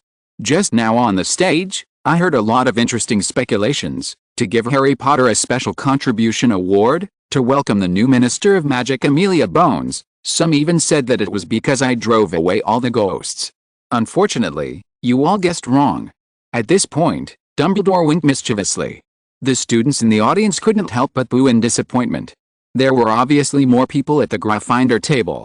However, surprisingly, the leader was Percy, the Gryffindor prefect. Not Fred and George. You know, he was so rigid that almost all Gryffindor students disliked him. But now, he seemed like a changed man and was truly accepted by the Gryffindors. Rather than being respected because of good grades, being a Gryffindor, and being liked by professors. It doesn't mean you're not smart. The specific reason is only known to me. You know, even the other professors on the stage have the same idea as you. Like Professor Flitwick, who jumped up in the headmaster's office and shook my hand. He was very excited and thanked me for giving Harry the Special Contribution Award. At this point, Professor Flitwick awkwardly drank sherry, as if he hadn't heard anything. McGonagall, Sprout, and Professor Snape beside him, although trying their best to cover it up, couldn't help but reveal the slightly raised corners of their mouths. Professor McGonagall concealed it the best. Her lips were pursed so tightly that the curve was invisible. However, the crow's feet almost at the corners of her eyes due to her smile were another proof of her gloating. However, It was obvious that they were too happy too early. Like Professor McGonagall, I'm talking about you, Minerva. And Professor Snape, and even Professor Sprout have all hinted to me that the Special Contribution Award can be given to Harry, but no extra points should be given. Upon hearing this, the smiles on the professors' faces disappeared like a tide. Although they guessed the purpose of this dinner wrongly, Harry Potter does deserve the reward. The loudest and most vocal cheers came from the Ravenclaw table. Gryffindor is next, and Slytherin is unsurprisingly the least popular. Ravenclaw. This cheering actually revealed that Draco Malfoy also had the talent of a soprano singer. After the shouts, there was a suffocating silence. The students in the audience, and even some teachers who were being teased, all looked towards Dumbledore, the part-time host of Tonight and talk show host, who was standing straight. Dumbledore finally spoke with a sly smile. Unfortunately, there is no Special Contribution Award, but before the students in the audience had time to complain, they were once again made to hold their breath by Dumbledore's words. But Harry will get extra points, 20 points for Ravenclaw. I'm sorry to disappoint you all, Severus, Minerva, and Pomona. I almost forgot. There's also Phileas. It's a pity that there's no Special Contribution Award, although, based on Harry's contribution to us, he deserves 100 Special Contribution Awards and an extra 100 points, but Harry has already received the best reward of all, ownership of the Ravenclaw diadem. Hearing this, the whole room burst into thunderous applause again. Okay, be quiet. It's not that I'm giving Harry any preferential treatment, or giving away Hogwarts property to private individuals without permission. You may not know that Ravenclaw actually has no descendants. The owner of the crown, or the only person who has the right to inherit it, is Lady Grey, the only daughter of the great Ravenclaw. Ravenclaw's friends may know that she intended to give the tiara to Harry, because with Harry's help, Ravenclaw's tiara saw the light of day again. Ms. Grey may also think that Harry deserves it. And our dinner today is also related to the incident that happened in the Ravenclaw common room this morning. It could even be related to the Ravenclaw diadem. Dumbledore acted as a Riddler as usual.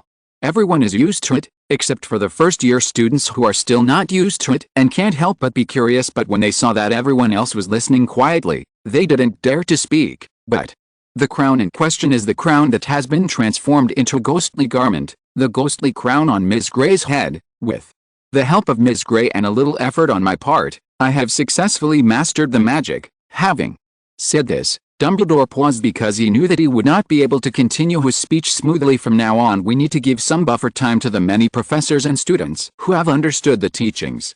Did I hear you right? Does this mean that ghosts can also have wands again? Can they eat later? Can they pull XX? Pearly whites.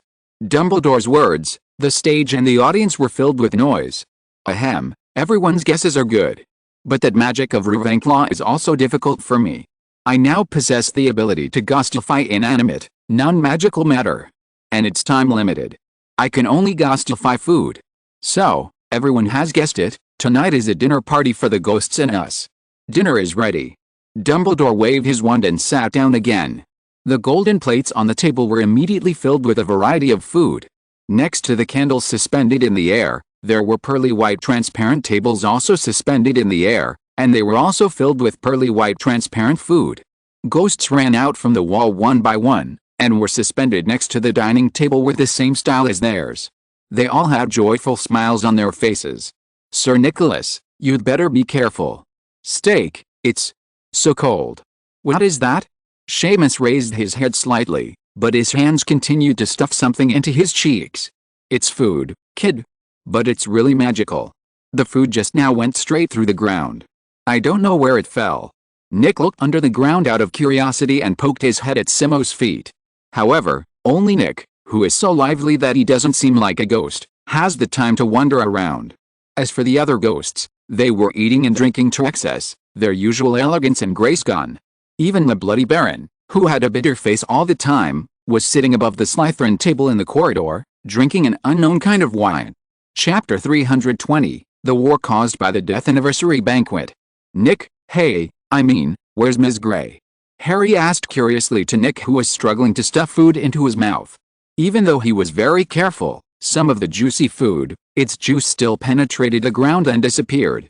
This makes Nick the most lively one, only slightly better than the Bloody Baron. She doesn't like noisy environments. But I think she must be afraid of being seen eating by others. She hasn't eaten for thousands of years. She will definitely not be able to control her eating manners when the time comes. Nick said after swallowing a piece of dry pie. Why don't you have something to drink? Ron asked as he quickly filled his plate.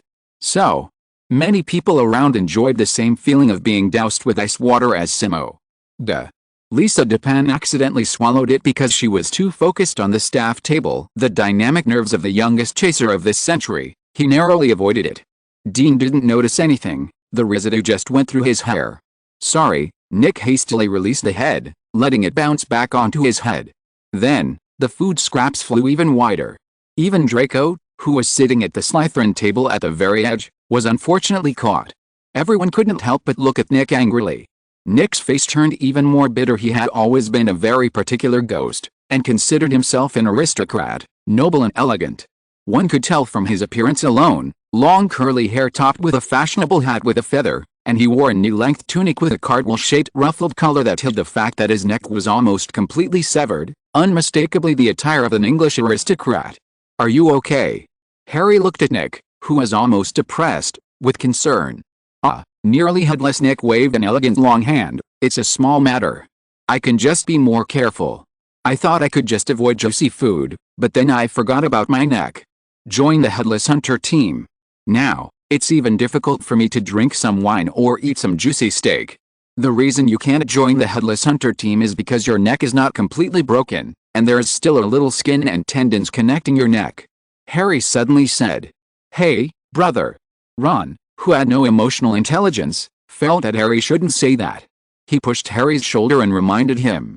Yet, most people would think that what I did is actually the same as losing my head. But no, in the eyes of Mr. Dabamo, who has completely lost his head, this is not enough. Nick didn't notice Harry's rudeness. He recalled the many times he wrote to the Headless Hunter team and was rejected. Then you are much better than Mr. Dabamo. Your neck is not completely broken. You must be much better at eating than him. Harry reminded. Why didn't I think of it? I could have him join me at my death day party. Nick floated excitedly. However, the next second, he suddenly stopped, looked at Harry, straightened his chest, and looked noble. This Halloween will be the 500th anniversary of my death. I will hold a party in a spacious underground classroom. My friends will come from all over the country. I would be honored if you could come too, and you can also see the funny scene of the Headless Hunters getting food all over themselves. Nick said, almost screaming his teeth. Of course, Mr. Weasley and Mr. Malfoy are favorites too, but I dare say you'd rather go to the school party, wouldn't you? He looked at Harry anxiously. You know, Harry is a well-known figure in the wizarding world and even in the ghost world, which also makes other ghosts think he is amazing. Furthermore, after making a fool of himself in front of such a famous person as Harry, Dabamo and the others would definitely not dare to ridicule him again. Hey. Okay, I'll go. What about you, Ron? Harry said, and Nick looked at Ron eagerly. Not. Bet there aren't many people alive who can say they've been to a party like that. Ron agreed. We want to go too. Ginny and Neville suddenly said. They had been listening with their ears tilted for a long time. How could they not go for such a good thing? Good. Good. The more the better. Nick flew around excitedly. Party. The death days of the ghosts in the past were held in the underground classroom because they couldn't eat. You can only taste it by walking through a pile of rotten, smelly food. But it's different now. I dare say that when Nick asks Dumbledore for a venue on the 31st of next month, which is Halloween, Dumbledore will definitely let them hold it in the Great Hall. How can Halloween be without ghosts? Hermione raised her little face and said proudly. I think you forgot one thing. That means there will be a lot of ghosts at Nearly Headless Nick's death day party. There will be so many ghosts. It will be so cold. In my opinion, Dumbledore will probably let them find a room in the basement. Luna on the side suddenly said quietly. Not at all. Your guess is as unreliable as those nymph hooks you mentioned. Hermione frowned. Luna looked directly at Hermione without fear. Ryan clearly noticed that when Hermione mentioned the nymph hook, anger was clearly ignited in Luna's clear eyes. Nymph hooks do exist, and they often grow in mistletoe. They look like maggots, but are thicker and black. Adults have 5,000 teeth, while juveniles have 3,000. They have sickle-shaped hooks on their tails and 3 eyes. Their lifespan is about 20 years. Luna said word by word. Chapter 321, The Delicious Food Discovered by Myrtle. Hermione and Luna started arguing again, and Ryan didn't actually find it strange at all.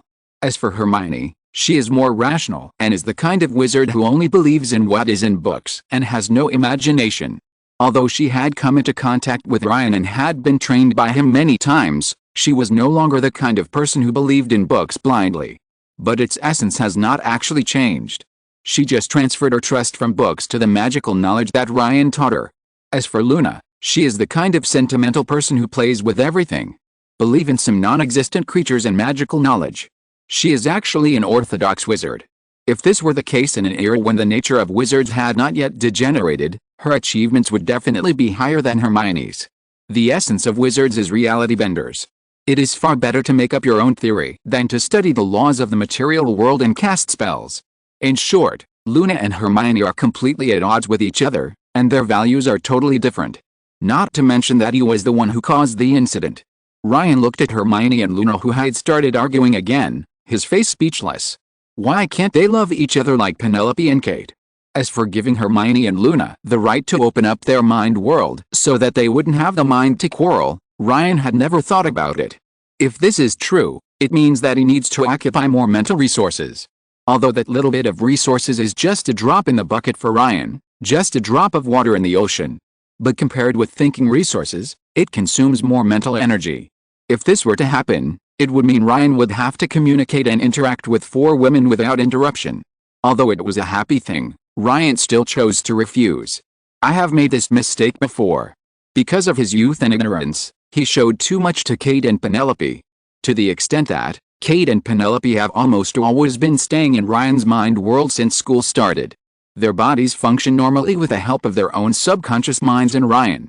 This is also why they have never complained too much about Ryan's philandering. After all, from their own perspective, after arriving at Hogwarts, Ryan was with them almost 24 hours a day and many more.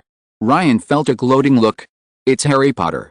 Ryan suddenly wondered if he was too kind. So, while Harry was happily discussing the Death Day dinner with Nick, he faced tonight's nightmare, Myrtle. My name is Myrtle Elizabeth Warren, a little witch from Muggle-born family. Both my parents are Muggles, but that doesn't stop me from having a smart brain when I was in the Muggle world. No, to be more precise, when I was a child, that was the happiest time of my life. At that time, I hadn't yet worn thick glasses because I was hiding under the covers reading No More Acne on the Face due to the onset of puberty. I was cute and smart at that time. It can be said that he is very popular among his classmates. Well, Muggle classmates. I hadn't even entered Hogwarts at that time. Then, on my 11th birthday, something even more unexpected happened. I'm a witch. You can learn legendary magic. I was wondering why I never gained weight. At that time, I didn't realize how discriminated against people like me, Muggle-blooded wizards, were at Hogwarts to my smart brain given by God. However, I also met my lifelong enemy here, Olive Hornby, who had been targeting me for unknown reasons since I entered the school. In Ravenclaw, where smart people are everywhere, my sense of smugness quickly disappeared. I started overeating because of Oliver Hornby's targeting. In order to become an excellent student in Ravenclaw, I started to study hard. Targeted at me. She was no longer content with slandering me, and even began to form cliques to get others to exclude me. Under this kind of targeting, I could no longer suppress my sadness and spent the whole day lingering in the bathroom, crying secretly. At Hogwarts, I had no friends, no teachers noticed me, and the only person who noticed me, Oliver Hornby, laughed at me all day long. One day in the 3rd grade, when Olive Hornby once again laughed at me for wearing glasses and looking like a 4-eyed dog, I hid in the bathroom on the 2nd floor and cried as usual. After maybe a few minutes, I suddenly heard someone coming in. It's funny what they say. I think it must be another language. But what bothered me the most was that it was a boy's voice that was speaking. This was the girls' bathroom. So I opened the door, yelled at him to go away, go to the boys' room, and then, I died eyes. However, no one was curious about my death, and no one even asked my side of the story. It was like I had disappeared for a long time, and only people in the school remembered that I existed. What annoyed me most was that it was Olive Hornby who had found me, and who had known I was here all along. She said something like, "Professor Dippet sent me to see you, and are you sulking here again, Myrtle?" Damn it. But fortunately, I think she will never forget that scene until her death. I was floating high above my own body. I can't forget the funny look on her face at that time. Afterwards, I simply met with my parents and told them that I was still alive. What follows is my second happiest time. I began to stalk Olive Hornby around, reminding her that she was responsible for my death. Haha. Look at her terrified expression. Others also started to exclude her just like they excluded me. I even went to her brother's wedding and caused a quarrel between her and her brother. I regret this very much. I went so far that she reported me to the ministry. So I had no choice but to stay in Hogwarts as required by the Ministry of Magic. What a pity. I wanted to keep doing this until she died. What follows is, of course, the plain and somewhat gloomy life at Hogwarts. Peeves called me fat and ugly again. I actually thought about committing suicide. But I'm already dead. So, over the years, I also got the nickname Moaning Myrtle. I thought my life would go on like this, rotten and smelly. But today I can eat again. I had no choice but to come out from my territory, a cubicle in the bathroom on the 3rd floor. But I never thought God would treat me so well. In the Great Hall, I encountered something even more delicious than these foods, Harry Potter. The remaining chapter today will be posted later. Chapter 322 Harry's Miserable Life. Ron whispered beside Harry. However, before Harry could be confused, a ghost appeared in front of him. She must be the ghost of Ravenclaw, who had just been eating heartily at the Ravenclaw table. Among all the ghosts, she is the most voracious and aggressive eater. Harry couldn't help forgetting. But, is she Myrtle? Why is it called Moaning Myrtle? Ghosts are not supposed to cry. Their tears are just droplets of water condensed from their subconscious and the remaining magical power in themselves. It is easy to tell that they are not real tears. Are you Harry Potter? Myrtle blinked behind the thick lenses of her glasses. She didn't understand why she was like this, and her heart was beating fast. Myrtle had a secret that no one knew, which was that she often snooped into the prefect's bathroom. One reason is that wizards who are prefects usually look good to enter through the back door. Myrtle cannot peek at other handsome little wizards who are not prefects taking a bath. So, Myrtle herself felt strange. She had seen a lot of people, but Harry Potter was not considered handsome among the people she had seen. But for some reason, she was moved. Was it because he wore the same glasses as her? Or is it that the power of Harry Potter that was spread by ghosts and drove away Peeves and defeated Voldemort can also attract female ghosts? It is indeed possible, because Miss Grey seems to be attracted to him. Myrtle is a Ravenclaw after all, and knows the importance of the crown. Miss Grey is willing to give the tiara to Harry Potter. It would be strange if they didn't have an affair. So, from Harry's perspective, after the sad-looking female ghost greeted him, she started to scream her teeth for no apparent reason. Who are you? Harry chose his words carefully. Ron had warned him about this ghost. There must be something wrong with her. He glanced at Ron from the corner of his eye, but Ron pretended to lower his head and eat. My name is Golddigger. You can call me that. The color of Myrtle's pearly white cheeks became noticeably darker, which would have been a blush for a human. She's blushing like a bubble teapot. Harry thought unconsciously innocent, as if he hadn't noticed anything. I just want to meet the hero who saved the wizarding world. My hero.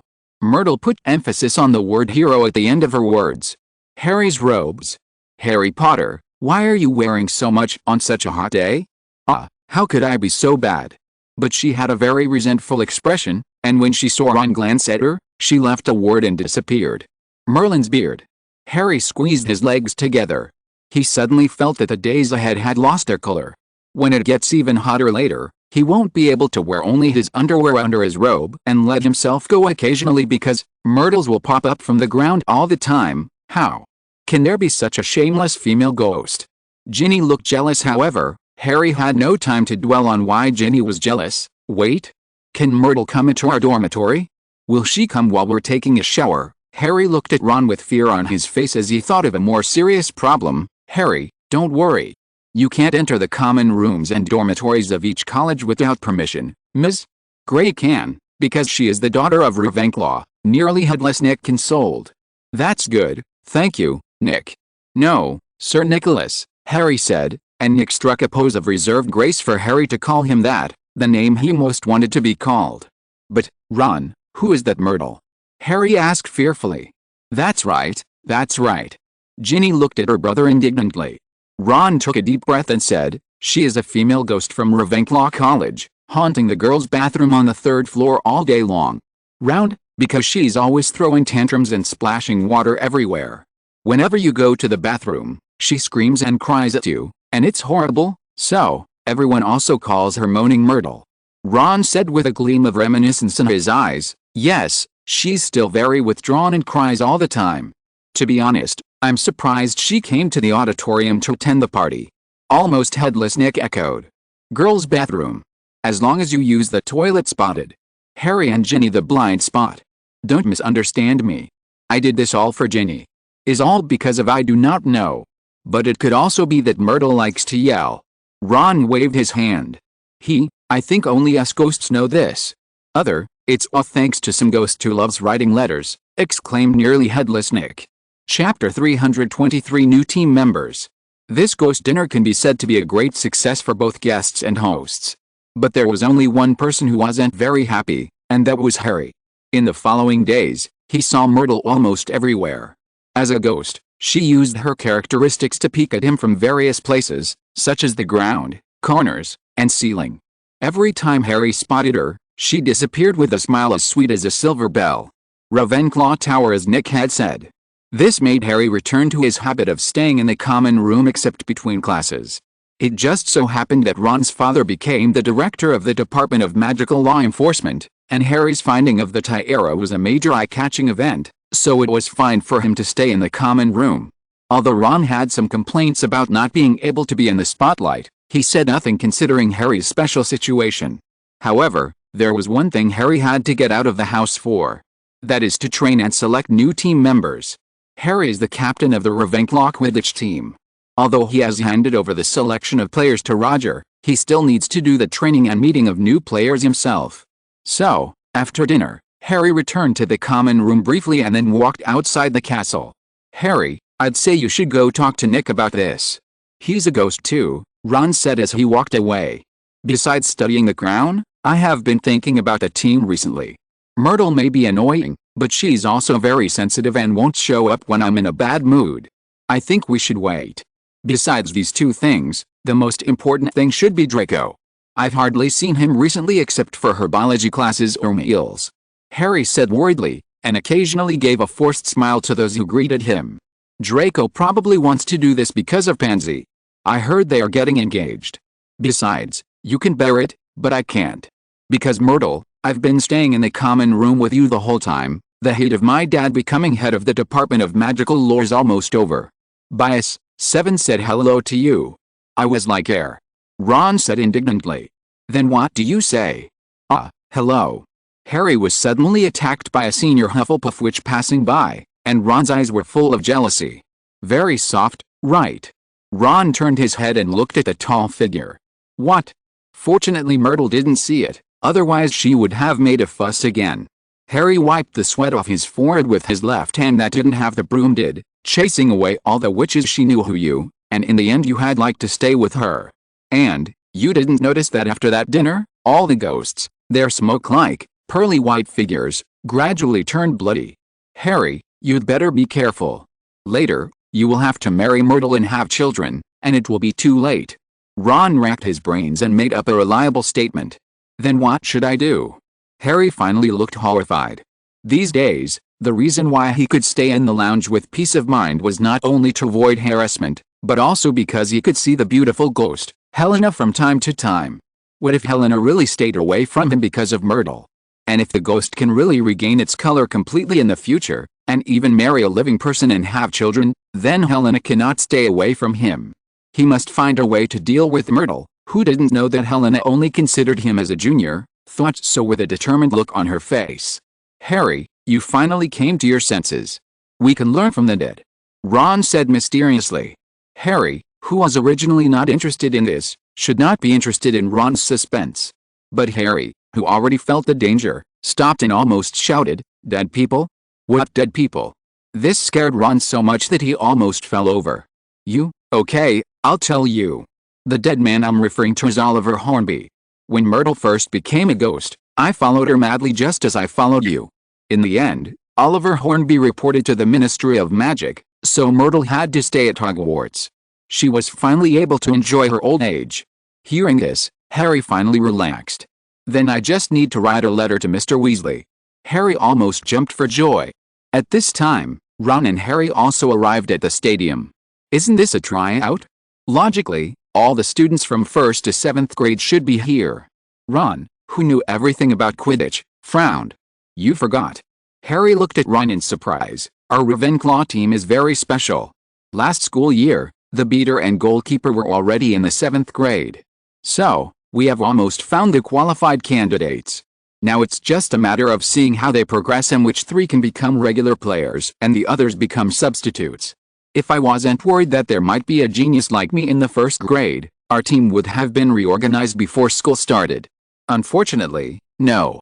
Harry said in a half-complaining, half-satisfied tone. Now he can face up to his own excellence and occasionally show off a little in front of his friends.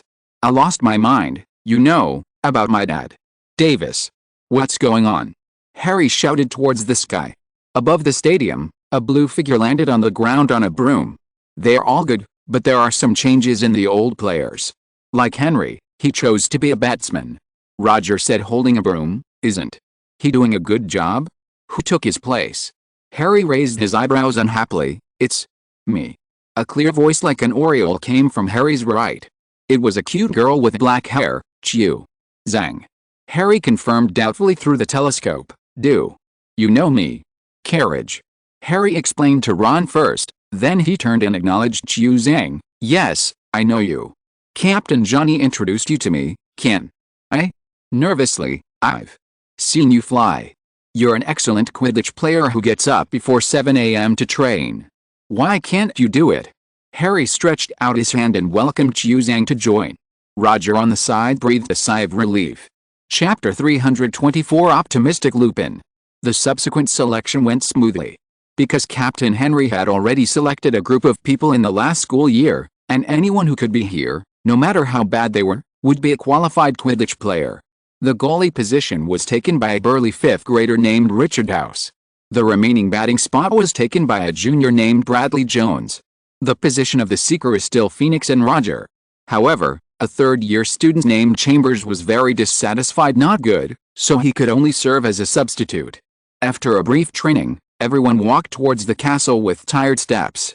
Hey, that's Lupin, said Ron, and Harry looked in the direction Ron was pointing, and he saw Lupin arguing with Hagrid. Although they couldn't hear it, they could tell it was very intense just by looking at their expressions. Roger, you take everyone back. Ron and I will go first. After Harry said that, he hurriedly took Ron to Hagrid's hut. Aragog. They're not dangerous. They're centaurs. They could hear some of the loud Hagrid's words intermittently when they were still far away. Hello, said in a loud voice. It was Hagrid. He saw Harry and the others, but he probably didn't see them clearly. He gave Lupin a hateful look and turned away. He was wearing a large printed apron and carrying a bag of potatoes. Harry and the others. Don't mess with it. It'll bite your fingers off. Oh, you guys. Fang jumped up and down at Harry and Ron, trying to lick their ears. Acromantula, Hagrid's pet. Recently, the centaurs have said that there are too many hunting spiders, and they dare not go out alone. Lupin said in a complaining tone. They're just kids, and they promised me not to target centaurs and little wizards. Hagrid looked like he had heard a joke. Little furry boy. The Acromanthus is a magical creature of XXXXX level. XXXXX means animals known to have killed wizards impossible to tame or domesticate. Ron said tremblingly. I raised Aragog. Hagrid glared at Ron with his black beetle-like eyes. Hagrid, I told you that you may have raised Aragog. But what about his wife, the one you call Mossig? Disobey the parents' orders. Lupin, you think too much? They can also be vegetarians, and no wizard or centaur has been killed in all these years. Hagrid dropped the hunting potatoes and waved his hand. But this assumes that Aragog is still strong. Counting his age, he is almost 50 years old. Are you sure that after Aragog's death, his descendants will still obey your orders? If thousands of giant 8-eyed spiders the size of small elephants attacked Hogwarts in their desire for human flesh, it would be a very dangerous thing. I need to be responsible for my students. Lupin waved his hand and pointed to the depths of the forest, as if a large number of giant 8-eyed spiders would immediately rush out. So, I ran into a group of giant eight-eyed spiders in the Forbidden Forest last year. Ron's face turned pale. He didn't react so strongly when he heard that the wizard in the Forbidden Forest was Voldemort. Okay, that's your question. In my opinion, it would be better to ask Dumbledore about this matter. Or Hagrid. You can raise another Necromantula and train it well. Of course it has to be the heir recognized by Aragog. Harry was speechless. In his opinion, although the eight-eyed giant spider is dangerous, it is only for ordinary wizards. But if it were Dumbledore, he would probably have hundreds of ways to deal with him. I'll go ask Dumbledore. This was Lupin. I'll go find Aragog and ask him for his opinion, but I don't think this can be hidden from Dumbledore. He must have known about it a long time ago. He didn't give any orders, so he must have thought it was unnecessary. Lupin, just carry out Dumbledore's orders. Hagrid said quickly, glaring at Lupin again. Lupin, what is your mission? Harry asked curiously, while Ron was still trembling palely beside him to contact the werewolves. You all know that I am a werewolf. Aha, you know he's a werewolf, said Hagrid, and my kind are almost all on Voldemort's side. They have always avoided normal society, lived on the margins, stole food, and sometimes killed people. You may have heard that there are also a group of werewolves in the Forbidden Forest. Their camp is more neutral. Dumbledore seems to be worried that Professor Riddle's presence will cause Voldemort to take desperate measures, so he asked me to get some information through the werewolves in the Forbidden Forest. Lupin said in a relaxed tone. Hey, is this something you can tell the kids? Hagrid shook his big beard unhappily. They all know that Riddle is part of Voldemort. Dumbledore seems to be worried about the coming war. So he has become much tougher, forcing some of the guys who took the credit for our achievements to step down and let the real heroes, like your father, Ron, take over. Now the Ministry of Magic is full of our people, plus this Voldemort in the school. Even Voldemort's men, Malfoy's gang, have come to our side. And you, Harry. You who defeated Voldemort so many times. To be honest, I can't imagine the possibility that we will lose. Perhaps that's why I have the time to look up the centaurs and the spiders. Lupin sighed happily. The news that Voldemort might attack again seemed more like a game that he must win. Okay, let's not talk about these tense topics. Harry looked at Hagrid, who is obviously afraid of Voldemort. By the way, Ron, how do you know so much about Necromantula? Harry changed the subject. Ron glared at Harry, but then he looked at Hagrid and understood. Well, I'm afraid of spiders. You used spiders so many times in potions class. Harry looked shocked. Don't like the way they move, Ron said unhappily. Chapter 325 Rotherham Church. Ron's self-explosion obviously made the slightly serious atmosphere become relaxed. Although Hagrid's expression was not very obvious under his big beard, from the moment he started teasing Fang, it was obvious that he had gotten over his fear of Voldemort. Harry also understood why he hadn't seen Hagrid going into the castle recently, because Riddle was inside. Hey, why are you so afraid of spiders, Ron? Seeing that Hagrid's hand was still shaking a little after touching Fang, Harry glared at Ron and asked. Well, let me tell you. Ron gave Harry an annoyed look. He knew that he had to tell you today. Seeing Lupin and Hagrid wave goodbye to each other, Harry and Ron walked towards the castle with peace of mind. I say, let's just forget it. I didn't see Myrtle on my way to the stadium just now, and I haven't seen her yet. If she can't stay at Hogwarts because of my letter, then, Harry said to Ron hesitantly. Come on, why don't you think so when you just used my embarrassing story to relieve Hagrid's stress? You're not really in love with Myrtle, are you? Ron glared at the first-year students who came to greet Harry again, then turned to Harry and said. Harry was about to retort, but a figure with a hint of color and pearly white froze him. It's Myrtle. Chapter 100 Harry. Is it true? She said, and tears fell quickly from her transparent little eyes. But before Harry could reply, she went madly into the ground. Then, from downstairs came the incessant voices like Harry Potter likes me and I am the one Harry likes. Is she happy or sad? Ron asked curiously. Don't talk to me, said Harry darkly. He realized that his reputation was over again. Like this, it should be last semester when the gossip about him and Ron, Neville, and Draco was everywhere spread by Rita Skeeter villages form the metropolitan borough of Rotherham. It is located at the confluence of the River Don and the River Rother, between Sheffield and Doncaster, about 10 kilometers from the center of Sheffield. Rotherham Cathedral, located in the square, dates back to the 15th century and parts of the early Saxon and Norman periods and was voted the best building in South Yorkshire by Simon Jenkins. However, these are the information announced by local residents. Church is a place they would rather avoid. It's weird. Every time I think about going there, I inexplicably think of other important things, said the bar owner in Rotherham. The strangest thing is that priest. Several people in the bar quickly retort. Yes, in the eyes of most people, the priest of Rotherham Church is a very strange old man. No one knew his name, they all called him Old Hanks. I didn't want to get close to him. And lately, he has been coming home very late. What's even more strange is that as he goes out early and comes back late, there are many cases of pets mysteriously disappearing in the town. Furthermore, snakes, the most common wild creatures in this town, have gradually disappeared. One thing that no one in Rotherham knew was that Old Hanks was a wizard. He is under the control of a mysterious, unnamed family. His family has been acting as agents for the family business for generations, and his family has also been serving as priests in Rotherham Cathedral. But it wasn't until his generation that Old Hanks began to get tired of pretending to be a Muggle priest. So he began to cast confusion charms on himself and around the church. This gave him some free time to devote himself to the family's business in the British wizarding world. Yes, Old Hanks is actually very interested in doing business. Recently, that family has been making a lot of big moves, opening the Skywalker Alchemy Workshop, publishing books, and selling cheap potions that came from who knows where. However, none of this excited him. Because these things are already overwhelming the existing market. And that family had many agents like him in the wizarding world, and they even had their own people in the Ministry of Magic. Old Hanks actually suspected that the family now had a new patriarch, and he must be very young to the moon, as one of them only young people can create so many creative alchemical items. However, this also means that a lot of waste will be particularly interested in them. Because by selling them, which are waste products, you can show off your sales skills. They were heavy when worn, automatic vacuum cleaners that ate dust, but also ate the owner's hair. However, the ones that stayed in his hands the longest were undoubtedly those that were just for show. Selling them is also what Old Hanks is most proud of. First, he claimed to be the patriarch of the noble Malfoy clan and bought a most intimidating-looking, the extraordinary guide elderberry, staff of time, and the pine wood of thunder feather loop one after another.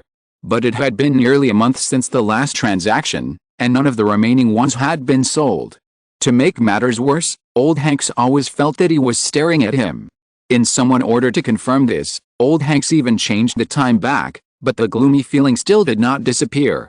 He also reported it to the Ministry of Magic, but after the Ministry of Magic sent people to investigate, they concluded that it was all his illusion, stay as it is, and that someone would guarantee his safety. And tonight, this feeling seemed to reach its peak. Old Hanks felt as if there was a transparent, ferocious snake that was swallowing him continuously. This made him begin to feel that the door key on his desk could not give him a sense of security. Merlin's beard. There's something outside the church. Old Hanks reached for the teapot-shaped door key. But nothing happened. Thanks to Pretend Degree for the reward and monthly ticket, as well as other classmates for the recommendation and subscription. End of this chapter. Thank you very much for reaching the end. Don't forget to like. Looking for more exclusive content and immediate access? Subscribe to our Patreon. Remember, every like, subscription, or donation encourages us to continue. Thanks to everyone. See you in the next video.